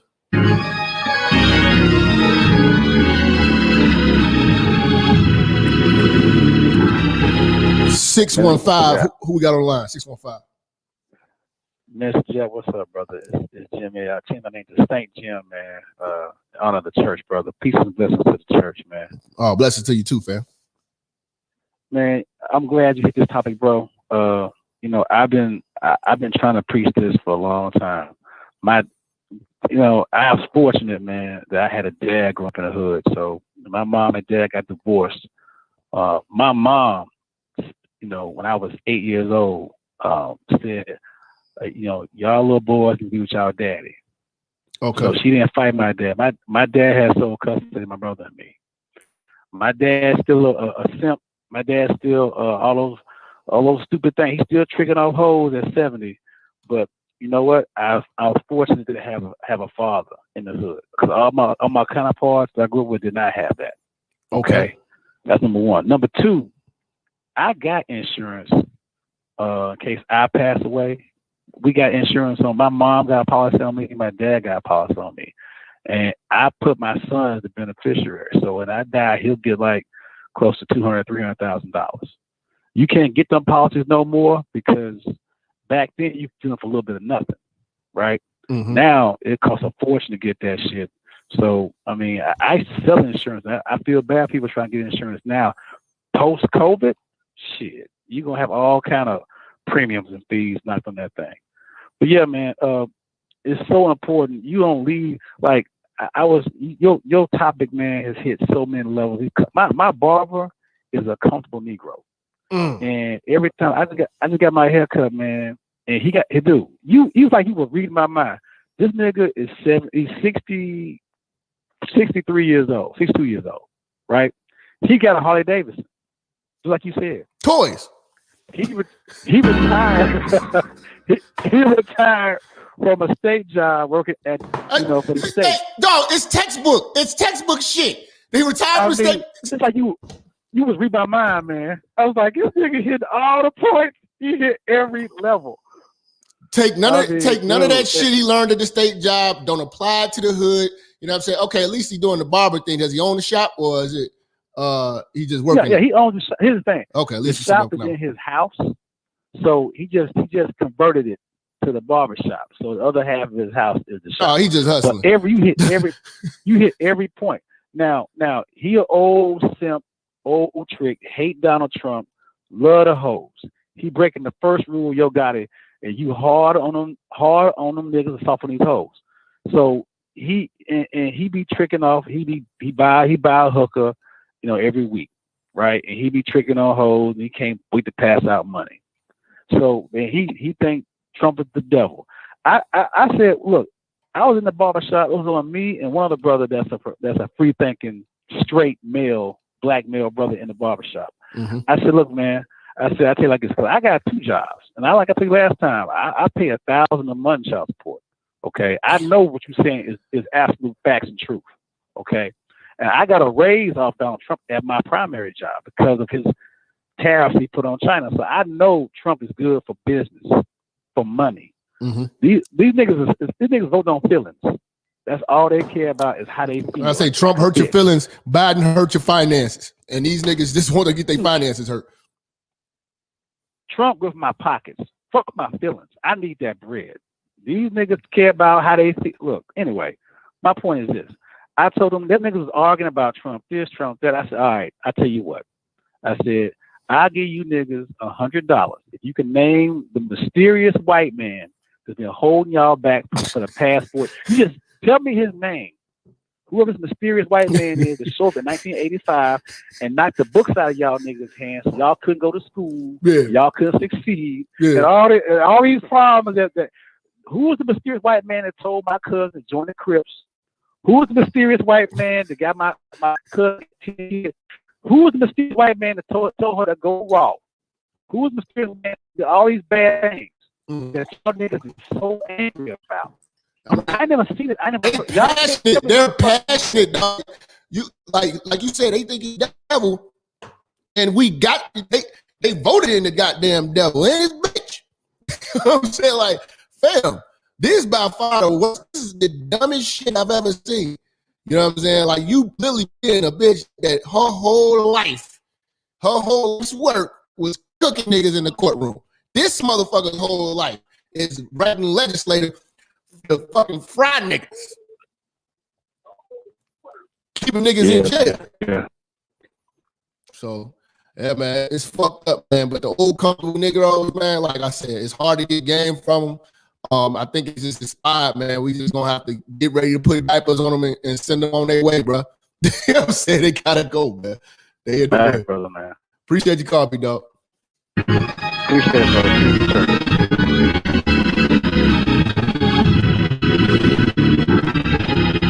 Shout out to my brother Simple P. See him in the building. 954, who we got online? That was good, man. Boy, Paw Patrol Joe in the pink. What's going on? Y'all roll your windows up, man. Yeah, windows up. Windows up.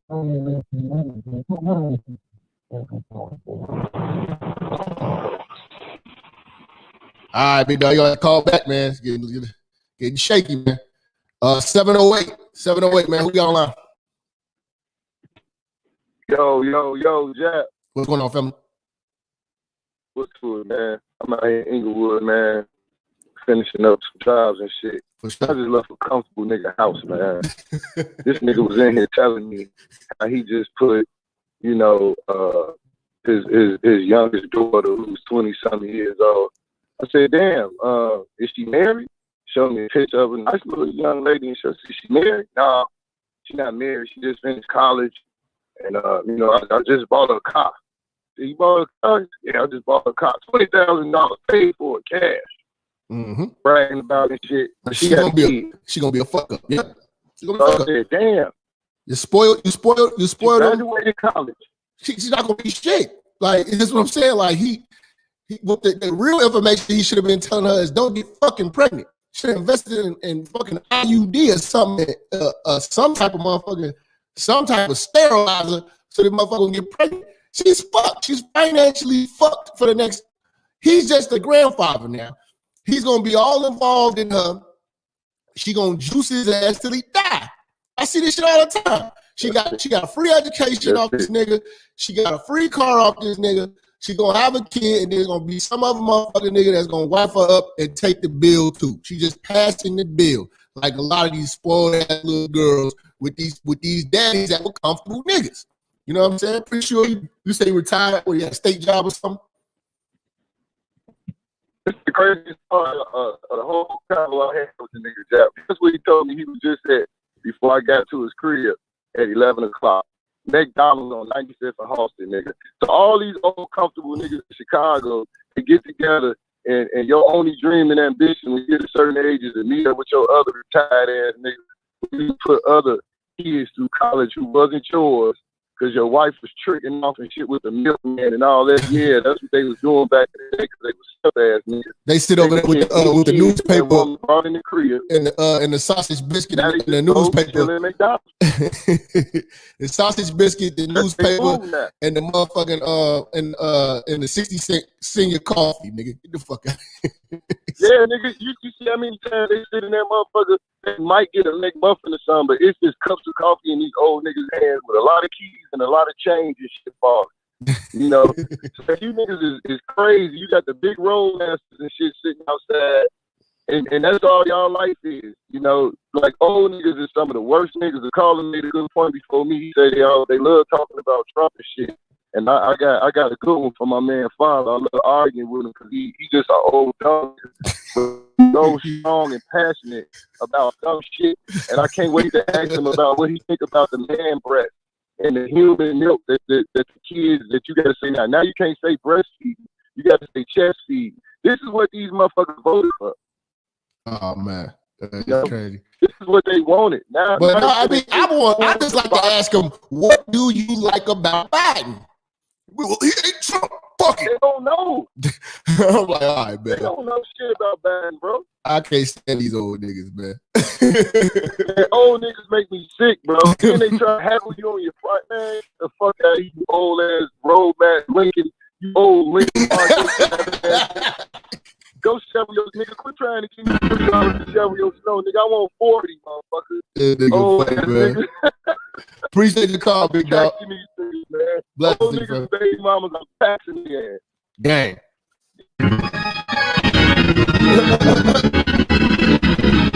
Blood going crazy. 832, who we got on the line? 832. Hi, can you hear me? Yes, I can. Okay, I have a question. This is my first time listening to your show.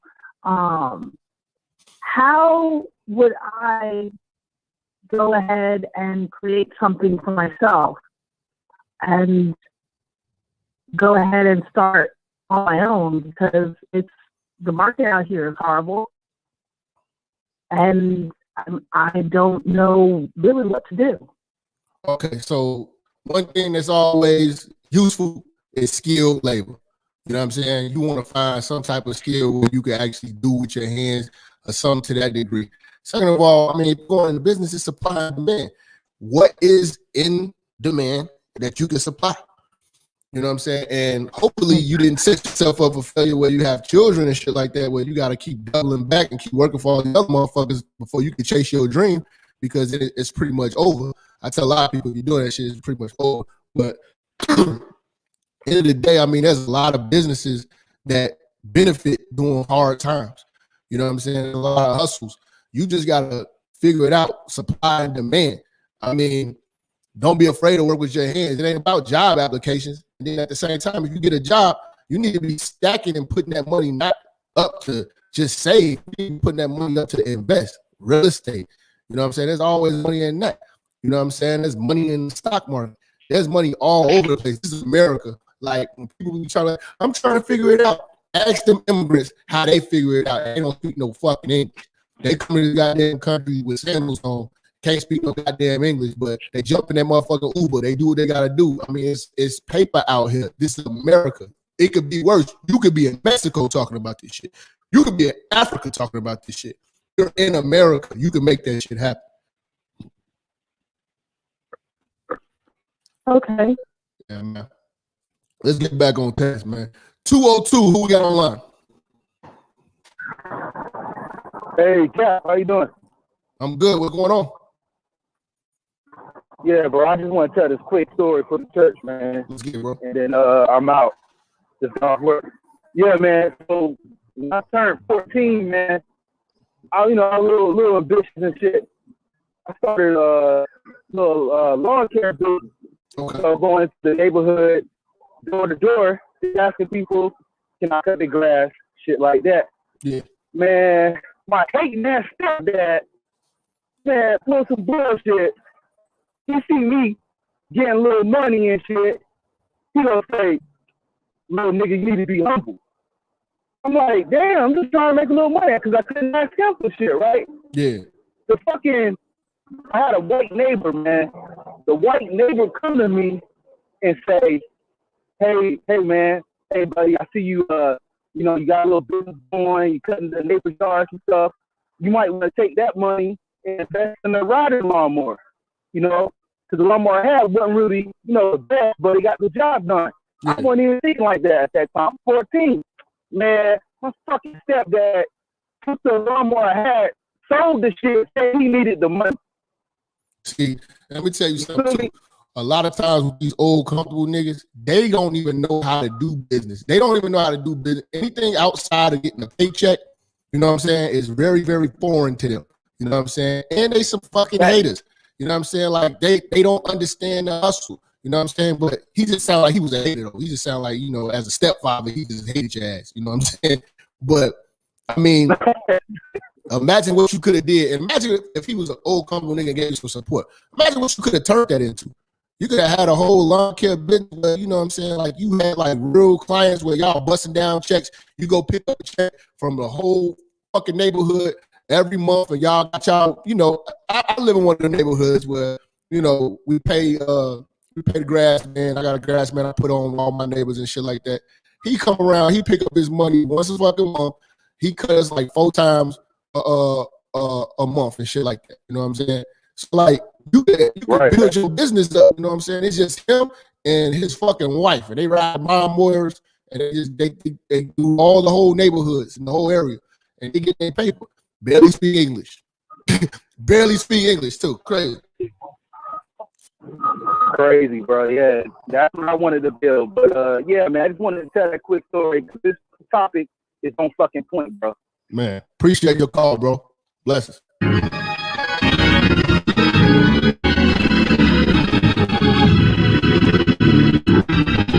Yo, 267, who we got? This Jap. What's going on, fam? Hey, what's going on, my brother? Hey, listen, hey man, you forgot to touch on one thing. You know what? That I ain't gonna take up all your time. But listen, I just want to talk about one thing, and that's the drugs. I mean, the baby boomers, man. I mean, I know the millennials don't understand, man. These baby boomers, man, they spent like what 3 decades with heroin, snorting cocaine, and crack. Now, hold on. Let me ask you this, because we talk about a comfortable Negro right now. I don't see the comfortable Negro being a Negro that's like on substances like that. Maybe he drinks, but like the comfortable Negroes usually ride Cadillacs, they buy motorcycles. They ain't shooting up shit in their arms, bro. You know what I'm saying? They got the money, they just don't allocate it. But I do understand what you said back then when they was young. Yeah, they was kicking it. But I mean, a lot of us kicked it. I'm talking about right now. They comfortable, got this good job, and they contribute nothing to the game. No, they contribute nothing to the next generation that's coming up. They pass down nothing really of substance, just toys and shit. Okay, so let's go with that. Like I said, the millennials don't understand, and this is why I think the us Generation X, we spoiled the millennials. Because the baby boomers, man, that was the most selfish generation of blacks ever. Ever. Yeah. You can remember, we got sneakers, 3 times a year. That was your beginning of the school year, your birthday, and Christmas. God damn. But then they would act like they was poor and had no money. And I always thought we was poor, but when I got older and became adult myself, I was like, wait a minute. No, they just was some selfish motherfuckers. That was point blank period. They were just selfish. Yeah. They spent their money on weed, cigarettes, and everything else they wanted to spend it on, but their kids. Yeah. But their kids. I don't know anybody that had any baby boom. I mean, any Generation X person that went to school and had school money, that went to college and had any money for college. I don't know any. Yeah, none. and a lot of us from this generation, we had to work. Like we had to work in high school, had to work. Like, and our peoples were still comfortable. You know what I'm saying? Like, yes, they had still, and I give them that aspect of it. This is the thing: they were ignorant. They didn't know what was to come. They thought that they were doing a good thing. teaching us, get us in the workforce, get them a job, you know what I'm saying? You know, teaching us. They thought that was going to help us be like them. But their generation had a shutoff point, and the opportunities that they have are not here. But they gave us game that applies to only their generation. None of that shit that they talking about works now. Yeah, you're absolutely correct. You know, so you're absolutely correct. But if you want to bring it into the future, there's no excuse for ignorance anymore. That's what I said. And that's why they go. That's why they gonna replace us with the goddamn Mexicans and the goddamn immigrants. You know what I'm saying? Because we're going to be innovative. We're not going to be like these comfortable old niggas, because we're going to stay uncomfortable because we're not going to be able to retire.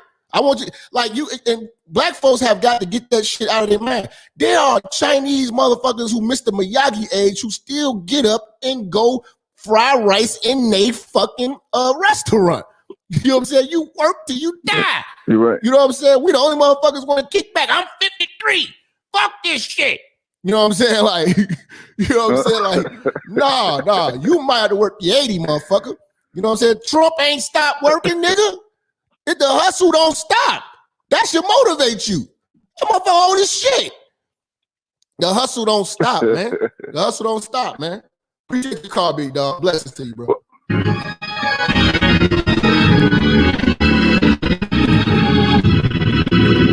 $501. Who we got? 501. Hi, Jap. This JL, man. Can you hear me? Yeah, I hear you, bro. Hey, Jap. Great show, but I want to say a couple of things, bro, and I'm gonna get off the line. Man, baby boom was born in 1946 to 1964, Generation S 1965 to 80, millennials, Gen Y, which I fall under. Yeah, the baby boomers, who really fucking up the millennials are the Generation X. Man, your phone breaking up, bro. You gotta fix your phone, bro. Okay, sorry, can you hear me? Yeah, go ahead. Okay, who's talking about the Negroes, the Generation X on 1965, 1980?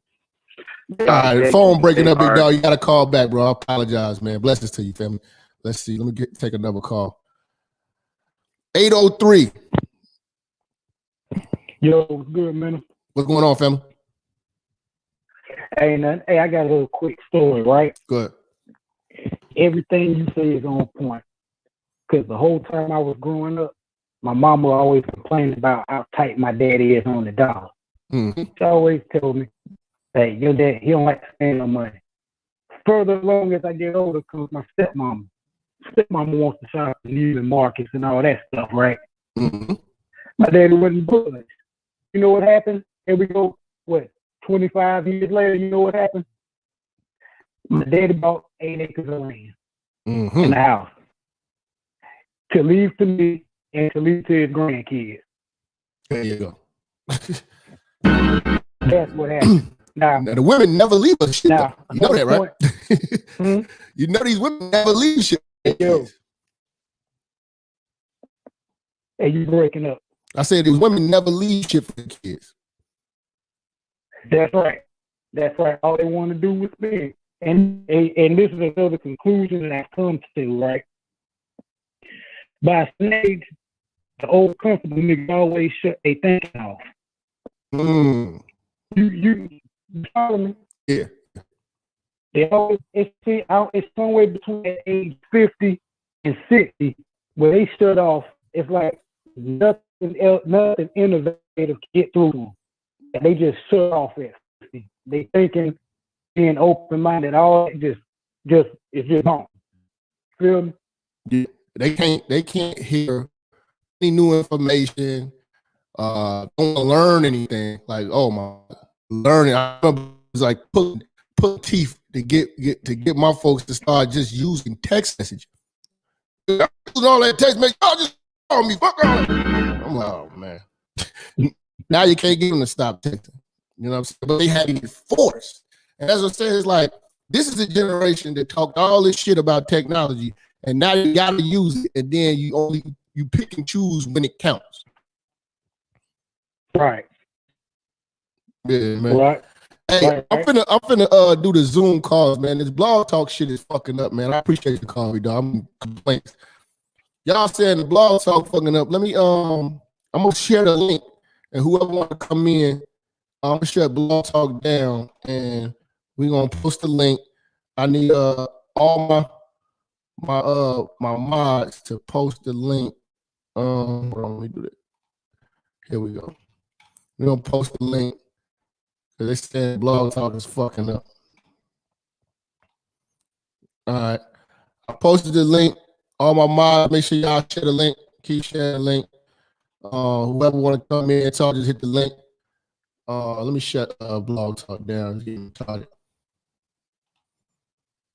You know. Thank you for using Blog Talk Radio. Goodbye. Okay. Yeah, I think it is the snow because we got a big snow blizzard out here right now. It's getting crazy. You know what I'm saying? Let's see. What's going on, man? Yo, what's going on, Jap? How you doing, man? Man, I'm good, big dog. Hey, man, I gotta say this, man. I love my old boy, but my old boy, man, he's one of them comfortable niggas, man. I ain't gonna lie, man. I love my pops, but he a comfortable nigga, man. Yeah, man. One of the things about my pops, man, he like right now I'm a young dude. I'm in the trucking industry right now. You know, I'm about to get ready to get my truck in the next several months, man. Okay. He knows what my plan is. He knows what my plan is. You know, with this trucking shit is to start up is pretty expensive industry. You know what I'm saying?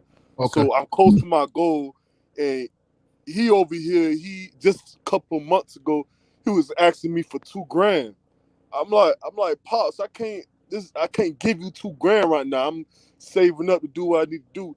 He's over here getting mad at me, talking about, oh, what's $2,000? You can give me $2,000 so I can go buy me this car. Woo, woo, woo. I'm like, Pops, like I can't do that right now. Why you press for $2,000? You getting mad at me for $2,000? If I have $2,000, but I don't have the $2,000. If I can give it to you, I would have gave it to you, but it's not the time for that. You know what I'm saying? You at a certain age where you should already be having this type of bread. But You know what I'm saying? they lean on the kids. You know Exactly. what I'm saying? They pressure us. They try to motherfucking guilt trip you. You know what I'm saying? And to give them, and it's all to keep them comfortable.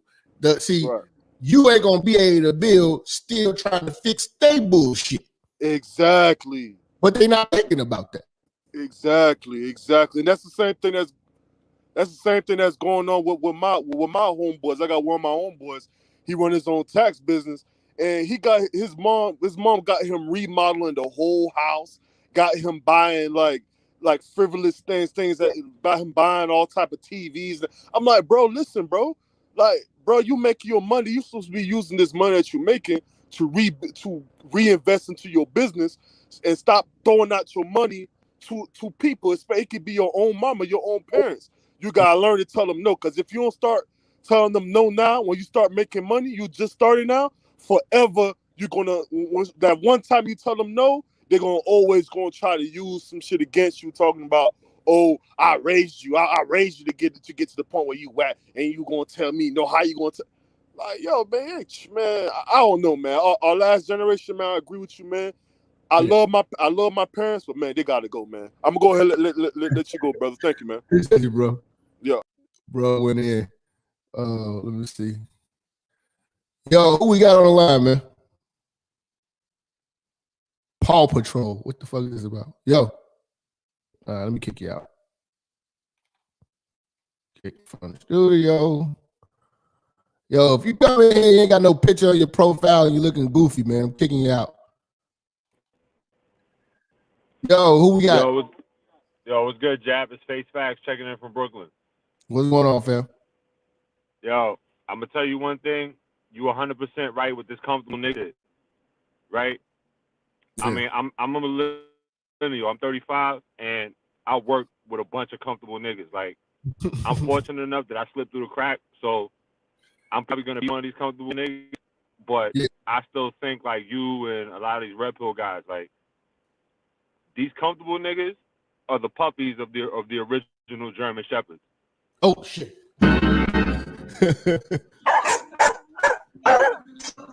And you ever notice that a lot of these comfortable Negroes, they sound like German Shepherds?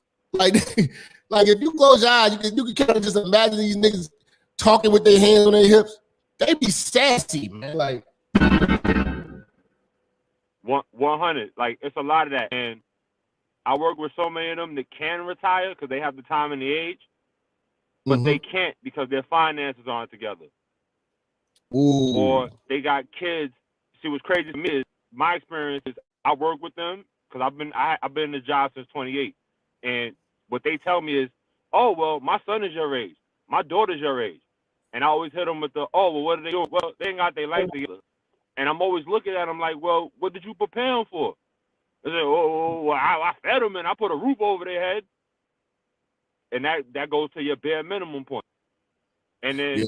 They always complain. They say, oh, well, I wish my son or my daughter was more like you. And I was like, well, I was forced to be. Like, my mother did the best she could, but she didn't really know. She didn't know nothing. She didn't know to tell me or to prepare me. And don't get me started on my father. And then make it worse, you know, I mess around and have a baby with a woman who was raised by two comfortable niggas or uncomfortable niggas. Niggas who think they're comfortable, but they're not set up to be comfortable. Yeah. It's like, man, like, it's so these good jobs put a cap on black folks' potential to actually be great. You know what I'm saying? Like, niggas just stop after they only want a certain amount. Like, they want a certain check till they die and want to die comfortably. You know what I'm saying? And never take the risk. They don't have the ambition. These type of motherfuckers will talk you out of doing business. I kid you not. I've been talked out of doing business, listening to Old Comfortable Negroes. Talk me out of that shit, but talk me into going to the railroad. Talk me into going to do some other shit that's not impactful to the world. Like, you know what I'm saying? Like, man, black man, you ain't got no kids. Your credit is good. Nigga, go impact the world. Why are you holding yourself back? You know what I'm saying? Because you're listening to Comfortable Negroes. Right. They got finish line syndrome. They want to look for it and choose to quit. Damn. Man, I appreciate you coming on, big dog. Blessings to you, bro. Let's see, man. What's up, Bob? What's good, bro? Can you see me? I'm just make sure you get some good light. I see. Yeah, what's going on with you, man? Man, shit, man. Talk about these Old Comfortable Negroes. You know what? That's why I hit you. I can relate to that, bro. When I was working at Cook County, Cook County Hospital, man, I was there for 15 years, right? Yeah. So when I got into the bullshit with the child support, you know what I'm saying? They already knew where I worked. I told them to go off that income where I was making, right? So it was time for me to make a move, you know what I'm saying? Because I always believe in, you know what I'm saying, entrepreneurship and doing for self, which I always had 3 or 4 sources of income. It was like, it's time to bounce. Mm-hmm. You know, I left, and then here come the rumors, you know what I'm saying? Hey, dude, running for child support. First of all, you can't run for child support if you're already in the motherfucking system. Once they got your income, they going off that shit. You can quit, do whatever the fuck you want to do. Now, the ones who saying this shit was motherfuckers, what my man said earlier, been there for 40 years, can't leave, ain't got shit to show for it. They motherfucking sons, fucking son husbands, some hoe ass niggas. They some baby mama terrorists to the 5th power. But they sit back and talk about me, but don't know shit what the fuck going on with me. You know what I'm saying? They still there. I mean, 40 years making the same money they've been making for like the 10 years I was there. I was making like $2 less than them. So that's how you know what I'm saying? They ain't shit. And then you know, but they want to sit back and talk about me. It's a lot of niggas that's like they street niggas, and you talk to them about asking their family. It's like, yeah, my dad worked for CTA for 40 years, but they come from that. Okay. But they been raised, they daddies and all just took their comfortable ass to work. You know what I'm saying? Right. Relied on the streets and relied on white folks to raise kids. You know what I'm saying? And don't want to stop or, you know what I'm saying, slow down to get involved with his kid. Like, fuck that. I ain't gonna lose my job. These motherfuckers. Right. 100%, bro. Kids, man. And then the main ones be talking about, why would you leave this job? This a good old job. You know what I'm saying? Like, why would he leave? Like, it ain't shit outside the world and shit. You know what I'm saying? You know about Cook County. You know what I'm saying? It's a government job, and if you can move around, it's political too. If you can move around, get you a good job paying 6 figures, that's cool. But even if you got a good job making 6 figures, you should always have some type of business that you own on your own, because shit always change. Lay your ass off, cut back. Oh, so and so didn't win, you fired and all that shit. You know what I mean? But these motherfuckers in there that should be retiring, because once you get to a certain age or a certain year, if you do your 33 and the third, and that's a lot of fucking years, you don't get no more to your pension. So whatever's there is there. You just cutting the check. And then when you ask them, like, you know, Howes, I'm done, but you still there. Well, you know, I got to take care of this, take care of that. But you 70 years old and you still got to take care of something. You know what I'm saying? And still broke. That's what I'm saying. That's why I don't pay attention to these old ass niggas, because these niggas are the reason why you got these son husbands and these weak ass baby mama terrorists and these weak ass blue pill simps that we see today, because they raised these motherfuckers. On the chat, let's see what's going on, fam. Bro, in the dark. Hey, What's up? What's up, bro? What's good, man? I got a question. Where can I start? 17 right now. I'm going to high school next year. Where can I start from, like, just a small step? Damn, that shit broke up. I couldn't hear you say it one time. Where can I start as a youngin' when I'm like make multiple sources of income? Where should I start from there? You live in America? What? Do you live in America? Yeah. I live in Massachusetts. Okay. You put African vibe. Don't worry about it though. Yeah, But I should put African for real. Okay. On real, if I really wish I'd have did this, man. For a young man, right? You about to graduate high school. Yeah. If you could get your summer job, whatever, this stack up. I think it's either $5 to $6 grand. If you could find a way to stack up that money, right? It depends on your people's income, because you can't get financial aid. Before you graduate, after school, every day, go to barber college.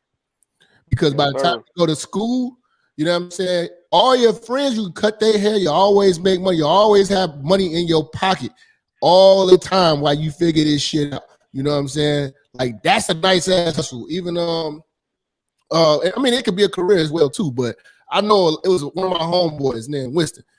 He went to barber school the last year of high school, and we was all like in a work program. And that motherfucker always had money on him no matter what. He ended up going to the Navy, but he still always, it don't matter. If he didn't have a job, he always was going to get some money. He was always touching money every fucking day. And he cut the whole hood, cut all the guys' hair, shit like that. I mean, that's an idea. I don't know what you're into, but a lot of things that you can work with your hands, get involved with it. You know what I'm saying? Lawn care, like the other young man was talking about, lawn care. It's always popping. You know what I'm saying? And you're young and you got the energy to actually do the work and undercut the Mexicans. You know what I'm saying? There with the snow. Yeah. There with the snow. If there's snow out there. Yeah. Yeah. Like, you just figure out supply and demand and take your money and figure out a way to go make money with it. Don't just save your money and sit on it. You know what I'm saying? And if I don't know if you got a German Shepherd as a mom and all that shit, don't tell everybody what you got. You know what I'm saying? In the stash, get you an account, a bank account. You know what I'm saying? Don't stash that shit in the crib or nothing like that. Don't do nothing illegal though. You know what I'm saying? A lot of niggas start trying to flip. Fuck. But there's a lot of little hustles. But I think that for a young nigga, especially if you say you go to university too, man, niggas who's cutting grand to do some plumbing and all that shit. So like plumbers get paid, man, because a nigga don't want to touch that shit. I don't want to touch that shit. You know what I'm saying? Trade is where it's at, man. But trade schools, especially, and another thing too, if your high school got any type of vocational programs, get involved with that. Do that shit in the summer. These hoes ain't gonna be on shit. Do a vocational program where you can get into like some type of trade. That's one thing that Chicago had, like CVS and all other schools. Yep. Vocational programs where we had like trades. And you can knock out a trade, you know what I'm saying, within like 2 semesters, and you know what I'm saying, he's already ready to go certified. CLs, that's another one too. You know what I'm saying? Trucking, it's a lot of things, but find something where you can actually work for yourself and work with your hands, and that never fucking goes out. You know what I'm saying? Like essential business type shit. I'll be dope. Let's see, man. Hold on. Someone is trying to enter the stream. Damn, I got a lot of motherfuckers trying to get in this motherfucker. Of course, you Jap, dog. Let's see, man. These niggas, you can't stand these old niggas, man. No, hell no. I stay away from them, man. You got a few of them though. Got consent. Yo, who we got? Yo, this shit. This motherfucker got kick this nigga off. Yo, what up, fam? What's poppin', Jap? What's up? What up? Now, my aunt was getting on my nerves because she didn't like the fact that I said to my son, you got to stand up to your mother because that's preparing you to stand up to any other woman in the world when you leave that house.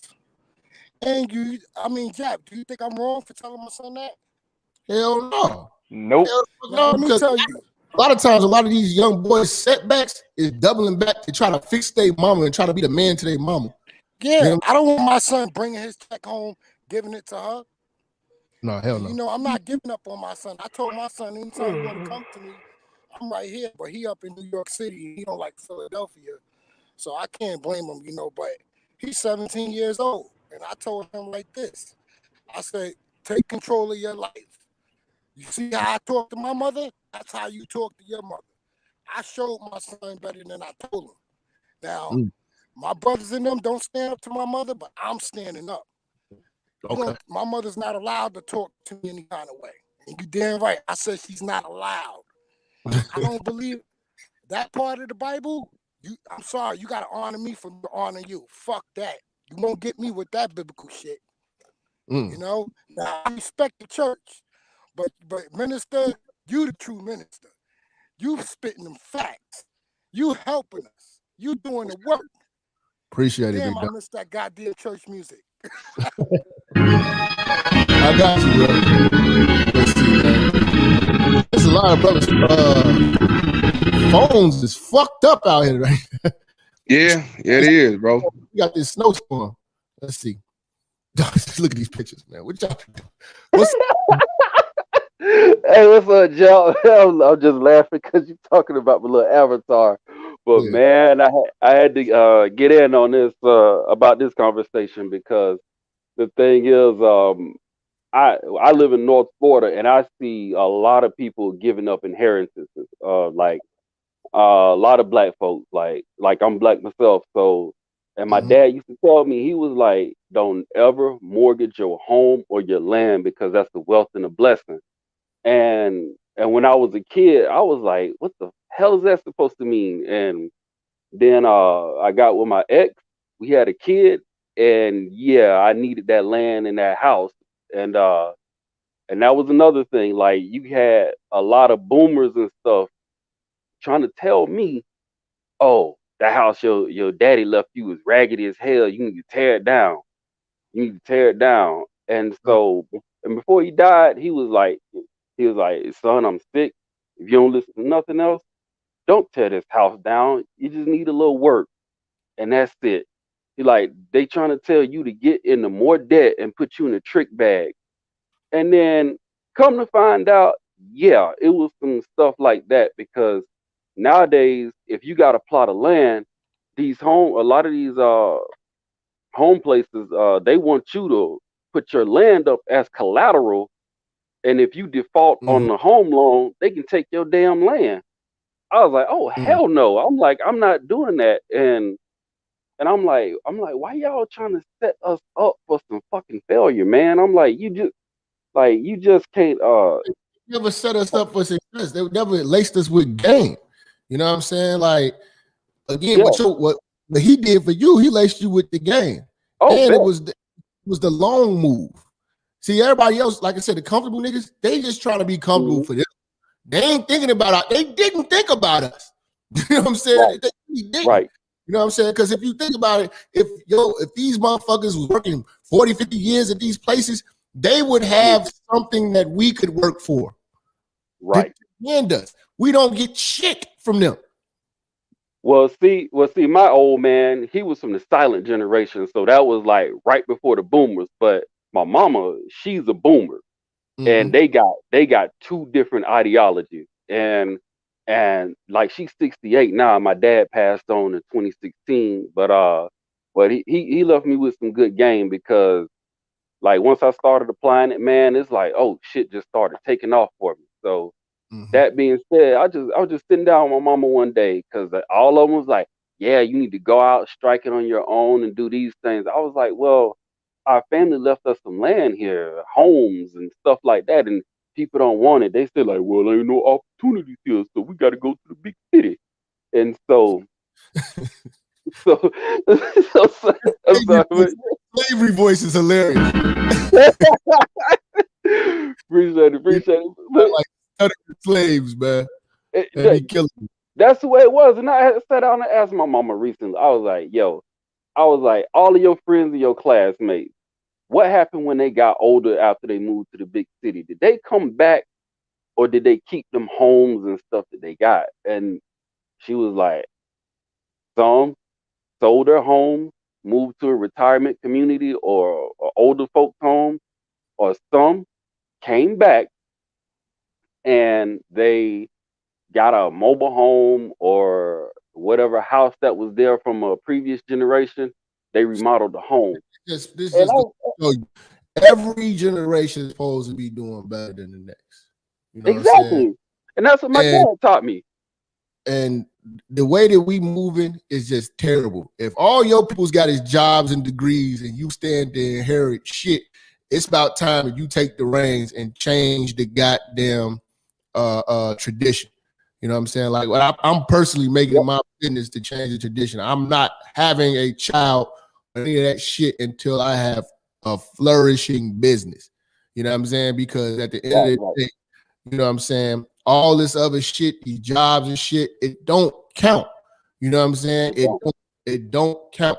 All this other shit can't give to your kids. You know what I'm saying? You ain't created shit. It's just work. You know what I'm saying? And black folks just work, and it's just slavery, man. Well, let me take a person on the line, dog. I appreciate you coming through, big dog. Bless. Let me see real quick, man. Let me see real quick. Hey, Mike, what up? Hold on. Hey, what's up? It froze. Hey, what's up? Mr. Jap. This shit fucking up, man. Can you hear me? Yeah. Can you hear me? I think the old niggas have shut me down, man. All right, man. So look, man, I appreciate all y'all coming to the church today, man. You know what I'm saying? We're going to get out of here, man. I've been on here running my mouth for about 2.5 hours, almost 3 hours. You know, I'm sweating and shit. You know what I'm saying? But y'all get in the comments, man. Y'all let me know how y'all feel about these old niggas, old comfortable niggas. If y'all want to talk about it again, we'll bring it back.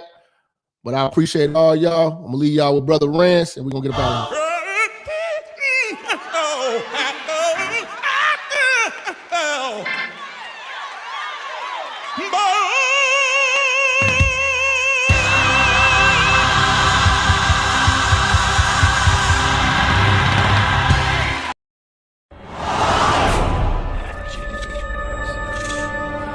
Minister Jap, I'm talking to you, nigga.